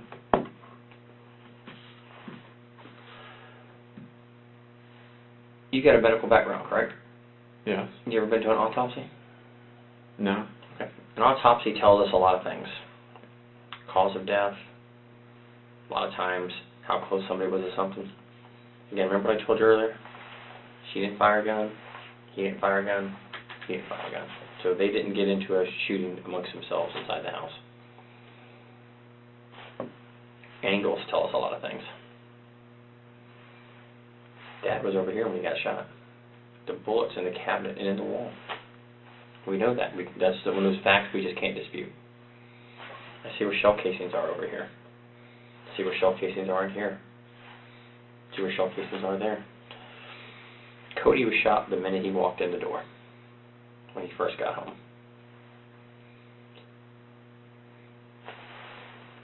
Bullet went through him from his head to the back of his head, hit the door frame, and impacted into the wall.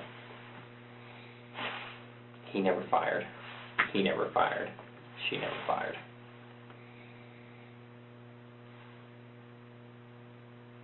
And we know what time Cody left work. I mean, from his boss, from his coworkers.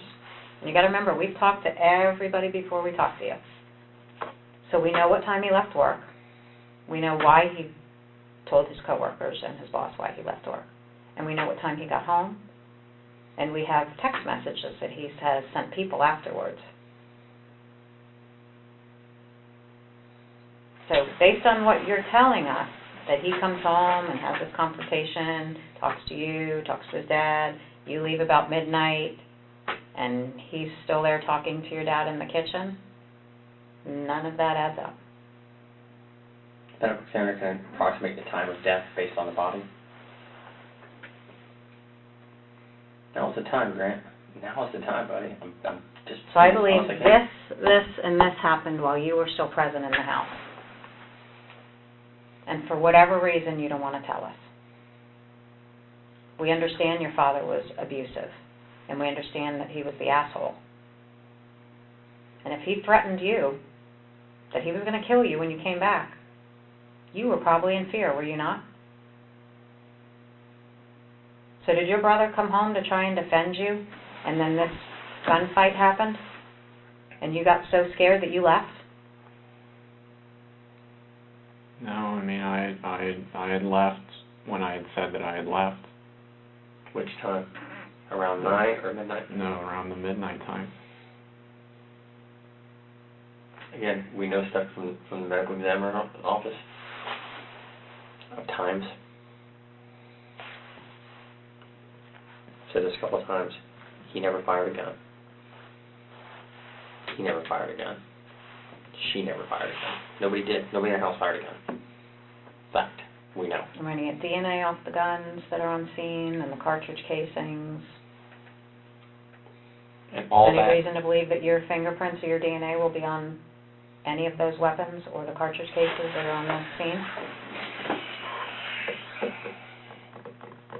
I mean, not that I can think of. I mean, I know that me and Cody had, you know, like, I mean, we had used each other's guns before in the past, like when we go to the range, but... So you said you had no access to these guns now. Right. I mean, but yeah, I mean, that was a long time ago. So, I mean, there's... So the gun that's still on scene and the gun on your father's waistband, is your DNA or fingerprints going to be on it? Not that I can think of. Let me throw something at you. We pulled financial records from your dad, you, Cody, and your mom. Remember that payment you made? Which one? The payment on that bill you had? The $599.99. I saw that one. Well, guess what got paid right about the same time? What? $33,000 of debt was paid off of his credit card. Same time. Within a very short time of each other. Those things go together. Records show what was happening. Wait, what happened? $33,000 on, I think your dad, it was a USAA credit card. He had $33,000 was paid to pay off that credit card. I just don't know where else to go to get you to come around, because it does not make any logistical sense of what you're telling us. It doesn't. If these two got in a shooting, we would know. We would know they shot each other. We'd know that. But why Mom? Things just got so bad and out of hand like never it's been before in your life. Never been here before in your life or your family's life. He's pissed. His future, his retirement, his plans are being upset by you because of the financial cost. I would almost bet this is just a horrible, bad incident that on any other day wouldn't happen. But you and me both know, as does she, what happened that night. You're coming around, and I really appreciate it, Grant. I do appreciate it. Now you're starting to tell more of the truth. Everybody minimizes when they're in a stressful situation. They do. My boss can start yelling at me, and I try to minimize the effect of it, think about what am I going to do? How do I explain to him what happened legitimately? Not that I want to be a liar, but let me explain to him how legitimately something happened. How I bumped my fender on my car, got a ding in it. Try to think, well, how am I going to explain this? And you've already told us a lie. This whole map thing is bullshit. So when people start telling little fibs, they add up to big ones. And I told you, just tell the truth. I already know the truth. I know the truth. You can't convince somebody of something they already know the facts of. Walk outside today and you try to tell me it's night and I know it's noon. I know it's daytime, right? We both agree? Here's the time. Tell me what happened. Tell me what really happened in this very short time to get to where we are here. I'm telling you 100 times. None of them fired a gun. None of them. A thing called gunshot residue. There's no gunshot residue on anybody's hands. Nobody fired a gun. You didn't shoot him. He didn't shoot him. Neither one of them shot them. I'm telling you. Look at everything. He walked in the door, shot them, and he walked in the door. Because right down here is a bag he carries in. Dropped right there where he opened the door, walked in, and gets shot. There's Dad's lunchbox right there. Dad came home, was probably messing with it right around here. Arguments, whatever's going on, whether there was even an argument. Dad gets shot, and he drops right here. And most likely either got pulled or crawled over here. Over here. I wonder what DNA is going to be in that blood right there. What's going to be on your dad's pants? Because we got his pants. We take all their clothes, everything that we take. Your DNA going to be found on his pants? No. You sure? Maybe something, a question I'm asking, I already know the answer to. I know, but my DNA shouldn't be on his pants. Shouldn't? Okay. Explain to me, I just need you to tell me, why the minute he walks in, he gets shot. He's shot, it's right there, just above there is what it is. We got an investigator over the autopsy right now, and the doctor's saying, here's what happened, here's where he shot. Cody shot right below the eye, it comes out the back of his neck, and into the wall. Dad shot twice. And the doctor basically said he could have crawled from here to here because of the injury. And we're going to look at their clothing, your clothing, for DNA, gunpowder, blood spatter, all of that. Inside of your car, all the stuff that's in your room, all your electronic footprint, we're going to look at. We will look at it. We will see it. It's a whole lot easier for you just to say what happened than to have to come up here and say, here, boom, boom, boom, boom, boom, because that may change the direction of this case severely. Of whether somebody says, here, let me tell you what happened, it got me here. This blew up, he's been threatening me, he's upset at me, I've ruined, his financial success and his plans for retirement with the house. Cody tried to get involved and you wanted to protect Cody. That makes sense. You and Cody are close. I don't have the answer for anything else. Okay. This is the last time before I'm going to walk out now, and then I'm done. Then I'm done for good. When I'm done, I'm done. They won't let me, hey, can I come back and talk to you? The minute I walk out that door with your story is where you stay at. That's your lot in life. I am more than willing to sit here all day and all night, if you want to talk, to find the facts. But I can't, I told you from the beginning, I will not deal with somebody who's not being truthful with me. You're not being truthful. You're not telling me the truth. You've lied, and we've forgiven you over that. We've forgiven you over it. You can't lie about this, Grant. You can't. This is too important for your family of what has happened. There's not somebody out running around the United States that killed them. There's not. There's nobody out there, some hidden killer.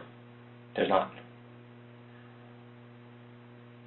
You don't show the remorse that you should for someone who's lost 3 family members. Body language, eyes, and demeanor. Here's the time, man. I know it's tough. Tell the truth, because when I walk out, there is no another day. And it's going to look worse for you when we prove it by the DNA, the gunpowder, the blood spatter, fingerprints.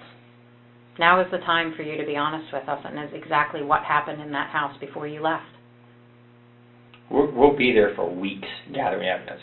We are going to build the case because we're going to disprove the fact that nobody else came in this house. We already know that answer. But at some point, we will build a case to the conclusion that nobody else went in. I don't have anything else that I can say.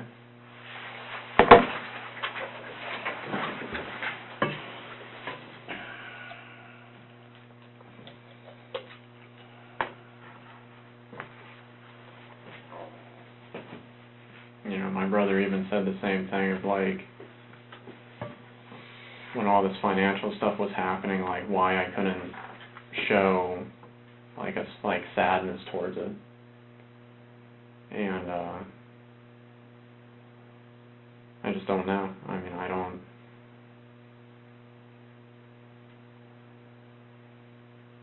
I just don't know what else to say. Do you not feel bad for doing this to your family?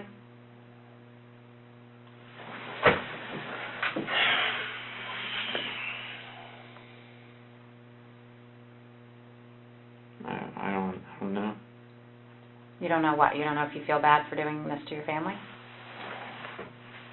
I've been getting blamed for the last half a year for everything, and I've been trying to move forward into a positive direction. And then every day I'm reminded of all the trouble that I had caused. And then I keep being told the same thing over and over again, but there's nothing that I can do to change it. Do you regret doing this to each one of your family members? I didn't do that to each one of them. Who did? Who has such an axe to grind with your family that they shot him twice in the head, him in the head, and her? Who has it? Here, you sit in my seat for a minute. Sit in my seat. Get out of it. Here. Sit right here. Come here. Sit right here. Get out of that seat. Sit right there for me. Sit on it. Look at it from our side. Look at it from our side. Think of it from the way we look at it. Independent. What are we here for? One thing. The blindfolded ladies with justice. Justice is all we're here for. Justice. Look at it. Who has a motive? Who has a motive to hurt your family? You could say Jason, but we already know what Jason was. I can account for every bit of Jason's activity. Every bit of it. Jason gave a statement. What's the first thing we looked at? Is Jason telling the truth? Can we verify what he told us? And in quick succession, we did. He said I was XXXXS. And he went, yep, he sure was. And we know exactly when Cody left work. And know when Cody got home. And know when Cody stopped answering his phone. And know when bills were paid. And knows when vehicles left. And know when phones tagged hotspots. Know it all. Know every bit of it. Now it's time for you to admit to what you know. Because you're saying, I didn't do something, I don't know something. It's an easy thing to say to yourself, but you can't say it to us. Because facts and evidence don't lie. I've done everything I can do to get to the bottom and the truth. And we're not getting there. But I promise you down at some point, the facts will get there. And then you're going to ask, hey, can I talk to you and tell you what happened? And the answer is no. After we walk out of the room, like I said, it's done. There is not a second chance. There's one time to make a first impression. You heard that one before? This is it. I believe you're not a bad guy. I do. I believe you want to tell us what happened. And there's a reason this got so bad. There's a reason. That's all I'll say.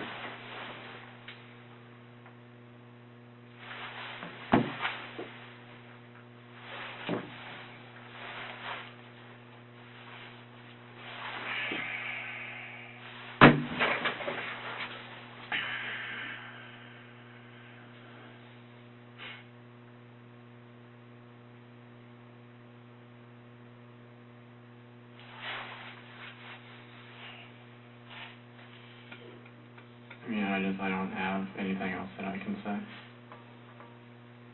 I mean, I don't have the answers. That you can say or want to say? That I can say. I mean, I don't know. I know from sitting over here what it looks like. I mean, it's just like when I was accused of the whole grand theft thing. And then it's, everything from security cameras and all this other stuff for saying this, that, and the other, but then there's nothing that showed that I had done anything wrong. And I don't know what else I can say.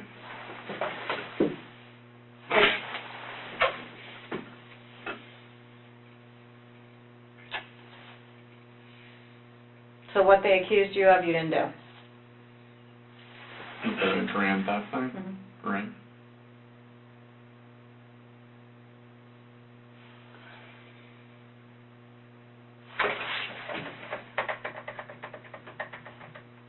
Two things that happened here today. Two things. You're a guy swimming out in the middle of the ocean, and we're going to give you one of two things based on you. You can have a life preserver to keep from drowning, or you get the boat anchor. Which one do you want? Because we will give you whichever one you ask for. The life preserver, the boat anchor. I want the life preserver, but I've said everything that I can. You want it, and I believe you do, but you have not said everything you can say. Be careful of locking yourself into something, because just like this, you've locked yourself into, I was down on Fort Christmas. That's where me and Cody met, which we've proven to be a lie. We already knew that. We already knew that wasn't true. But I'm going to let you say it. I'm going to let you say what you want to about being honest in here. And at some point, we will pick that apart of why you're not honest and what physical evidence shows to be. What physical evidence shows to be.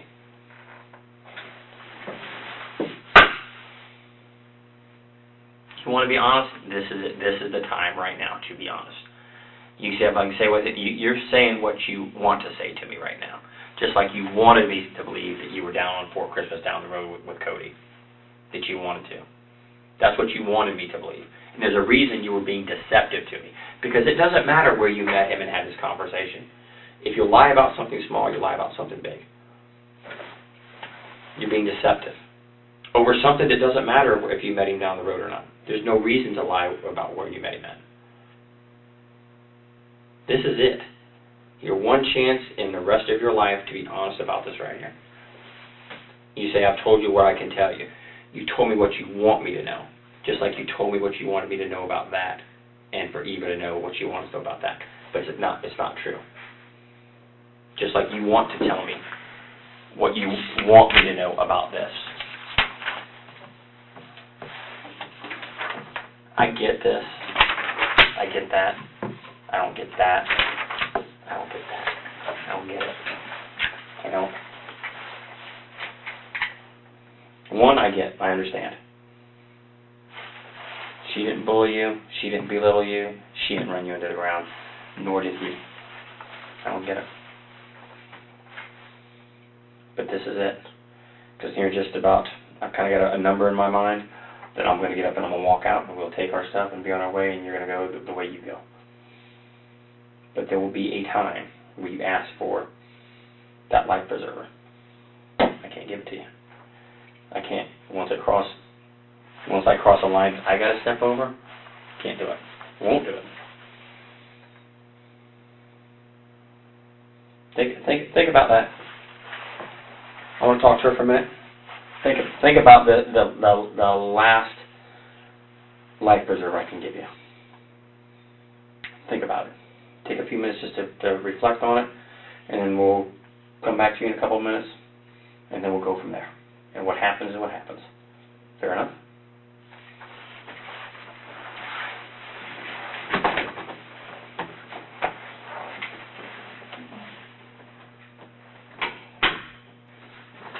You alright, Grant?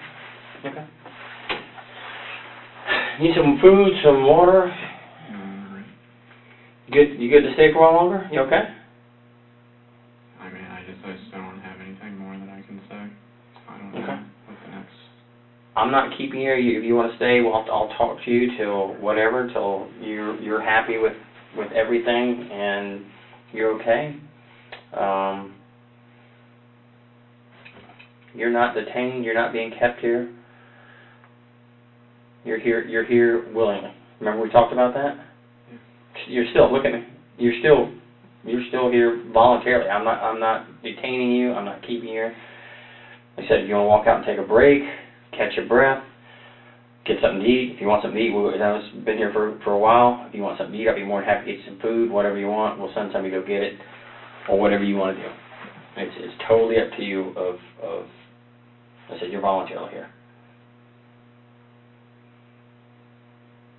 I mean, I don't know what the... I will stay here and talk to you until you get everything off your chest as long as you want to, but you're here on your own accord. We talked about that at the beginning, remember? You're here because you want to be here. You wanted to come up here. You had no problem coming. You're here. So, you don't want to be here, you don't have to be here. And I don't want to be here anymore. Okay. Give me a minute, we'll get you out of here.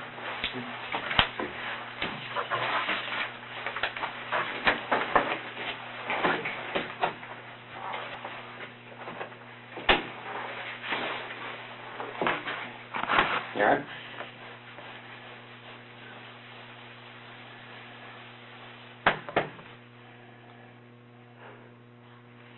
You have somewhere you want to go?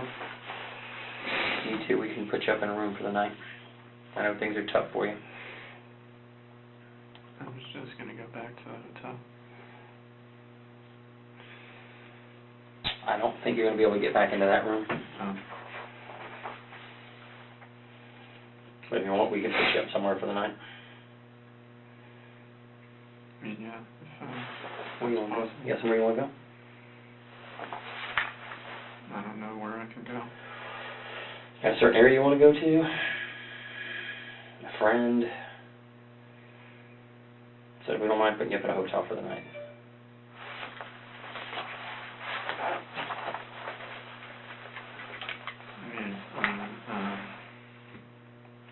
We got some hotels right here in Sanford. Would that be all right?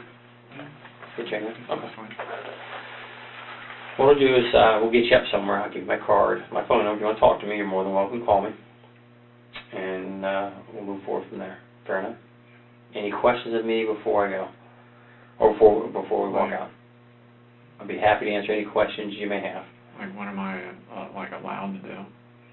Live your life. And what, I mean, 'cause it's like I have my,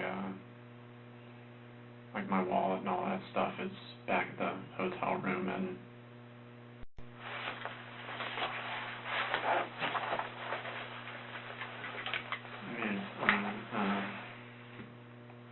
we got some hotels right here in Sanford. Would that be all right? Get you in there? Okay. That's fine. What we'll do is we'll get you up somewhere. I'll give you my card, my phone number. If you want to talk to me, you're more than welcome to call me. And we'll move forward from there. Fair enough? Any questions of me before I go? Or before we walk out? I'll be happy to answer any questions you may have. Like, what am I, allowed to do? Live your life. And what, I mean, 'cause it's like I have my, my wallet and all that stuff is back at the hotel room, and cell phone and all that stuff. What?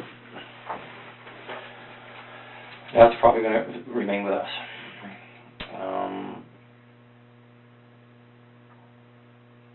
We can make sure you get a hotel and get you some food. If you need some food, something to eat. I know you say you don't eat much, but if you want something to eat, we'll grab you some food, grab you something to drink. Okay. So.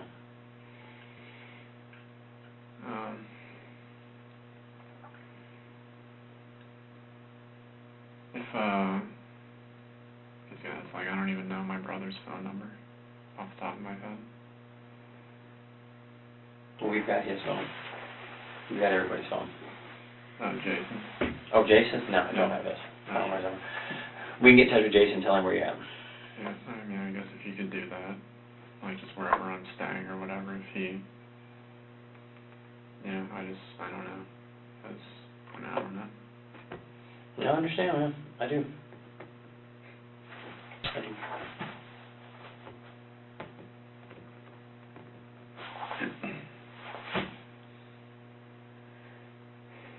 Yeah, I mean, I guess that's it.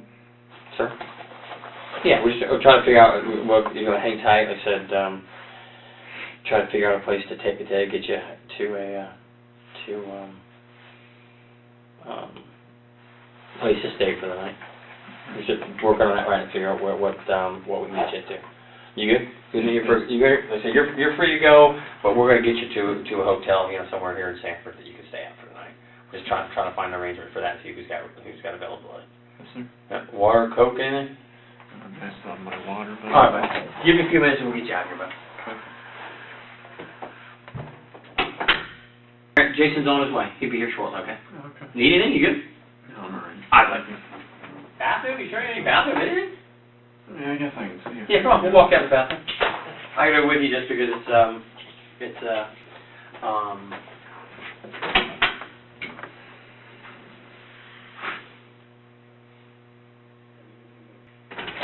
Hey man, we are right there at it. Jason's here. It's going to be a few more minutes. What I need to do is just for our investigation, get some pictures of you. We're going to collect your clothing. And if you have no issues, we're going to get a swab of your mouth, just the saliva for DNA to go along, make sure your story goes along with where we're at. No problem with anything? Give me a few minutes. I apologize. The clothes aren't going to be the best in the world. We had to get some up. We got some for you, some shorts and a T-shirt and some shoes. And then as soon as that's done, we'll get Jason here to talk to you. Okay. All right. So good. Anything else? No. All right, man. Come on, bud. We'll go here. This room is recorded. The next room we're going is not recorded. Come on.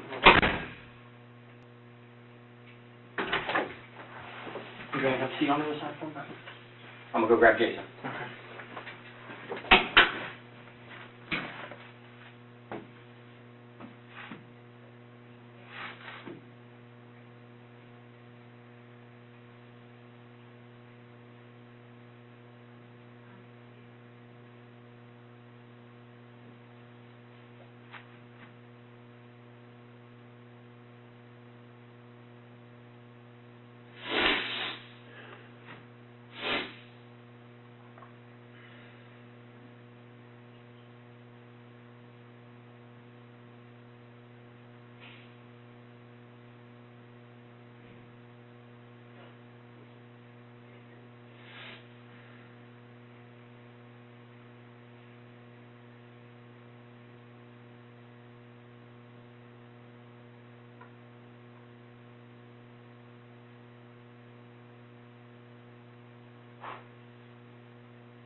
Grant.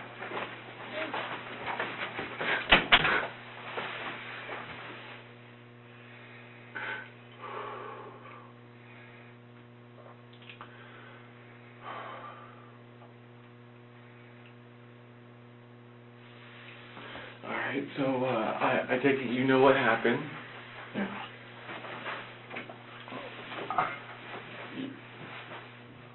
I'm going to ask you plain out, you are not part of it anyway. No. When's the last time you saw everybody? I left the house between like midnight and like 12:30. On Thursday night? So Friday morning? Thursday going into Friday. Why? That's when you went to a hotel? No, the first night I stayed just in the Publix parking lot by the Tractor Supply. Okay. And why did you leave though? it's because Dad had kicked me out Thursday because I was still talking to the woman that had caused everything, and I was using Mom's cell phone to do that with her knowledge, but not Cody or Dad's.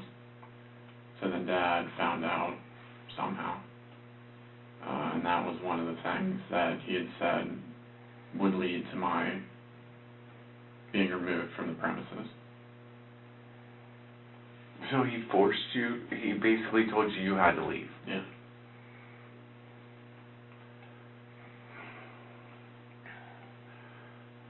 Okay. So who could have done this? I don't know. I don't... So you didn't have any problems or troubles with this woman or the online? You didn't owe him any money? No, I mean, there's no like loan shark out looking for you or... No. I mean, I just don't see how things aren't adding up. I'm really confused, Grant. I don't understand. How did you get money to pay for a hotel? I still had a few $100s on my debit card, and then Cody gave me his debit card.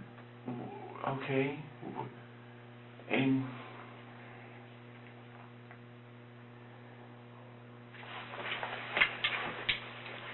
I don't know. I want to believe you, Grant, but you're the last person that I could put in that house. And I know what happened over the last 6 months. I can understand the troubles that you've gone through, but it's hard for me to think that you would break to this point. Mm-hmm. But who else can I blame? How are we going to find out who did this? I don't know. I don't have the answers. So what are your intentions? Do you understand what we have to do now? If you're not the person that did it, we have months of stuff that we have to take care of from our dead parents. Months. Months. You know how much stuff is in that house? We have to go through it all. I have to call people in California to let them know that Margaret Amato is not alive anymore. I gotta call at 3 o'clock in the morning because Cody's 30 years old and has perfectly good organs to donate. And I can't call that shot. He's not an organ donor. I had to say no. So that means there's someone out there that could have used his organs, but we weren't prepared for this.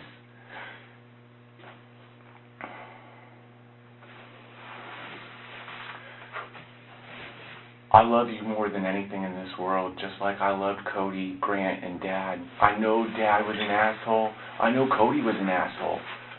But they were our family, and they would have never done anything to hurt us. Mm-hmm.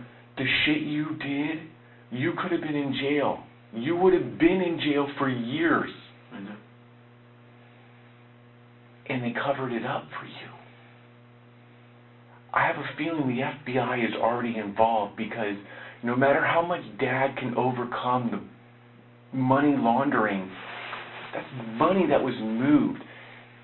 Just because they gave it to you as a gift, you can't just claim gifts as income. The FBI wants to know what the fuck is money being moved in that amount.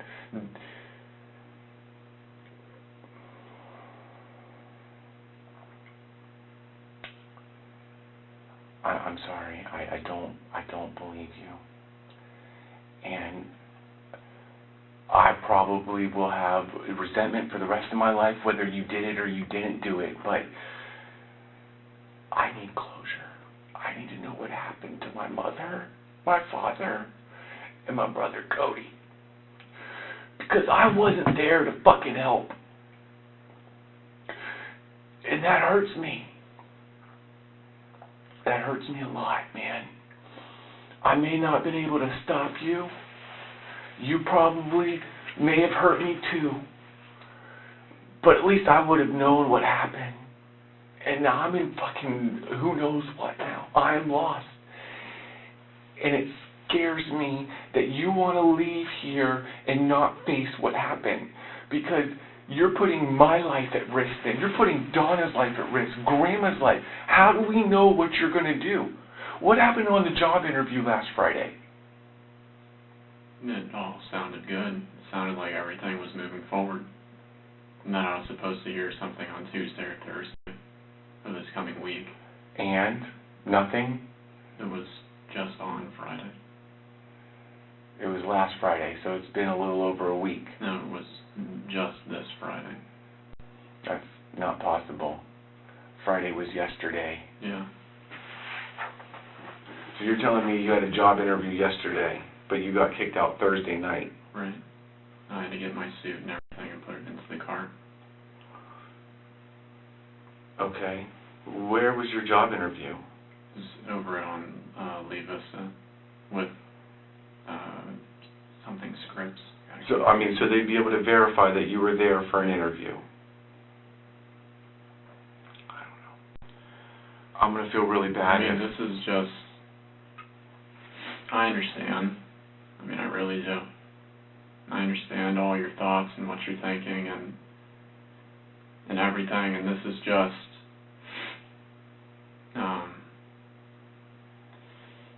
I know what I did to everybody over the months and everything like that. I know you did. And I know that you know the hell of dealing with it every single day when you're trying to move forward. Yep. With Dad and Cody and all that stuff. Yep, and I understand it was probably harder for you because you lived in the house. I had the option of getting out, which gave me the ability to not have to deal with it on a daily basis. I understand the mental struggles you went through with Cody and Dad's relationship, you and Dad's relationship, everybody's relationship in the family. You know how smart everybody is in the family when it comes to medical information. And that's what scares me even more about you. If you didn't do it, then you have to know that someone else did it. There is no way that there were people out there looking for our parents or brother.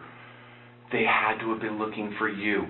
There's no way that Mom, Dad, or Cody owed anybody money, had anybody looking for them because of something that they did. No, I don't think that it's some money shark or monger or somebody like that. Right, because nothing was stolen from the house. Right. So, like, people that are looking to compensate for financial obligations would have taken TVs, computers, jewelry, monetarily things. Right. From what I've been advised, that is not the situation. So that leaves that the people were murdered for the reason that they were in the way of getting to something else. I don't understand why it happened. I was taking my steps forward despite everything that I was supposed to do, that I was supposed to be doing. The slip-up was still communicating with the woman, but... What were you allowed to take when Dad kicked you out? Obviously your car. Basically my possessions, my cell phone, my iPad, my Surface, some clothes. Weapons? I don't have any weapons. So there's going to be no weapons in the hotel that you No. were at last night? No weapons in the car? No. No weapons buried on the property? No. I sold all my weapons when I was trying to make money during that whole time. I remember my mom telling me that. What about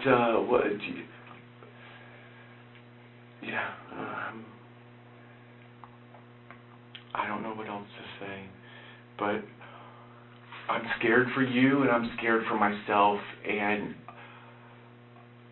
I don't feel comfortable with you being around me alone. I'm sorry. I could take you physically, but if you have a knife or know where a gun is, I'm fucked. And I have little girls that I have to raise. I have a woman that is depending on me for the rest of my life. I understand. Even if you did,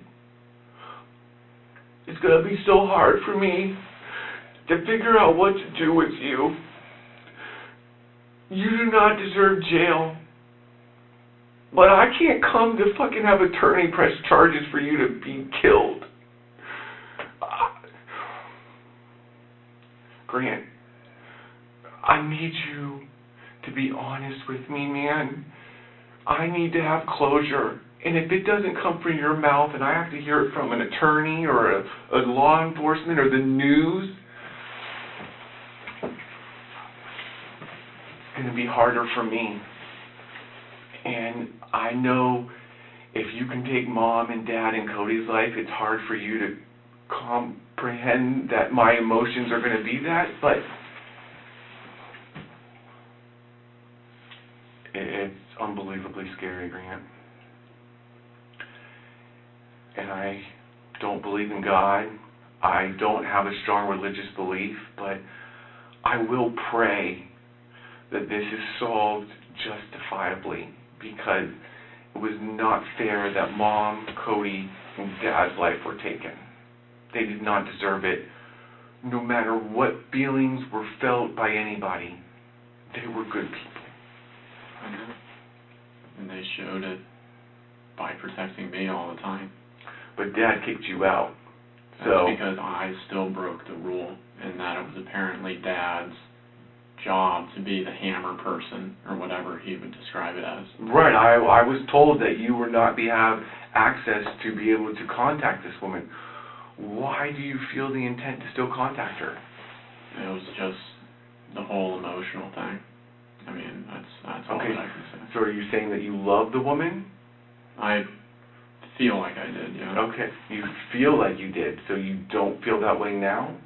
Well, I mean, now it's pretty much, I mean, it's not what it used to be, is all I can say. Because she's aware of what has happened in the last several months. Right.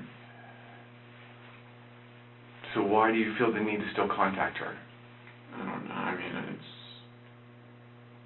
I don't know, apart from just like that feeling when you care for somebody and you've been with them for however many months. Yo, I know that feeling. So, I mean, I was just, I knew that Looking for closure? To some degree, yeah, and I knew that I could never do any of the money stuff anymore. Okay. So I guess that was like... It hurt, right? Well, yeah. Yeah, because you can't carry that persona that you carried before. But the crazy part is, you're still the same person.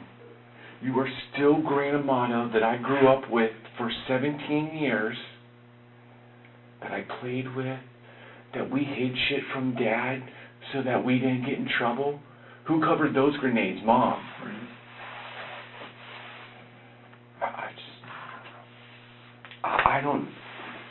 I don't feel like we're getting anywhere, and I'm going to be honest, I don't feel comfortable with you staying with me.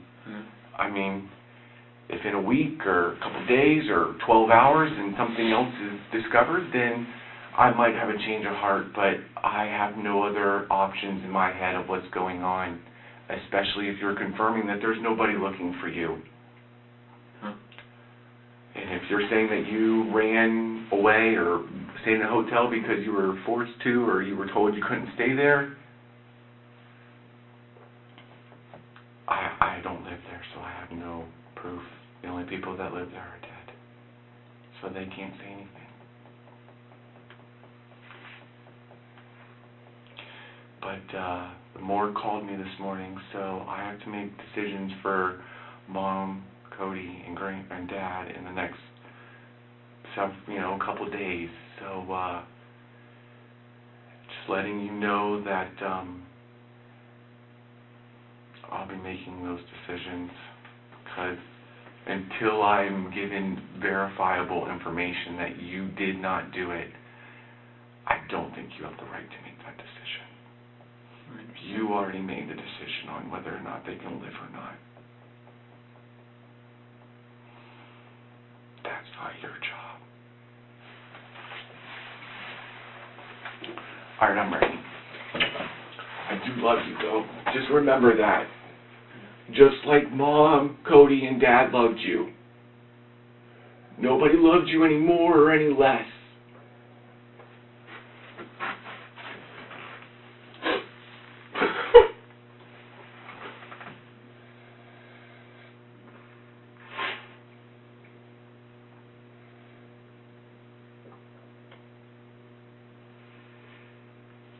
I'm going to pray for you, brother, because I can't pray for Mom, Dad, and Cody anymore. Keith, let me check it out.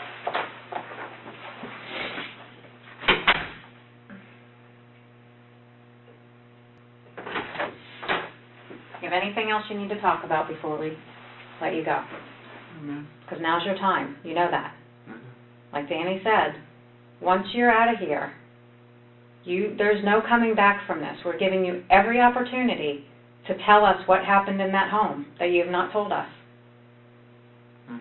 So you're aware that when you leave here, you're not going to have any chance to redeem yourself and tell us the truth after the fact.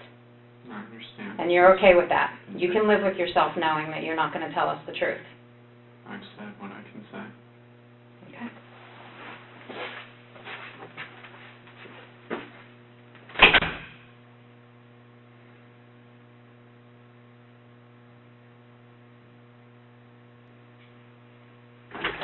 You ready, man? Yeah. Question for you real quick. You don't want to hurt yourself. No. You don't want to hurt anybody else. No. No suicidal thoughts.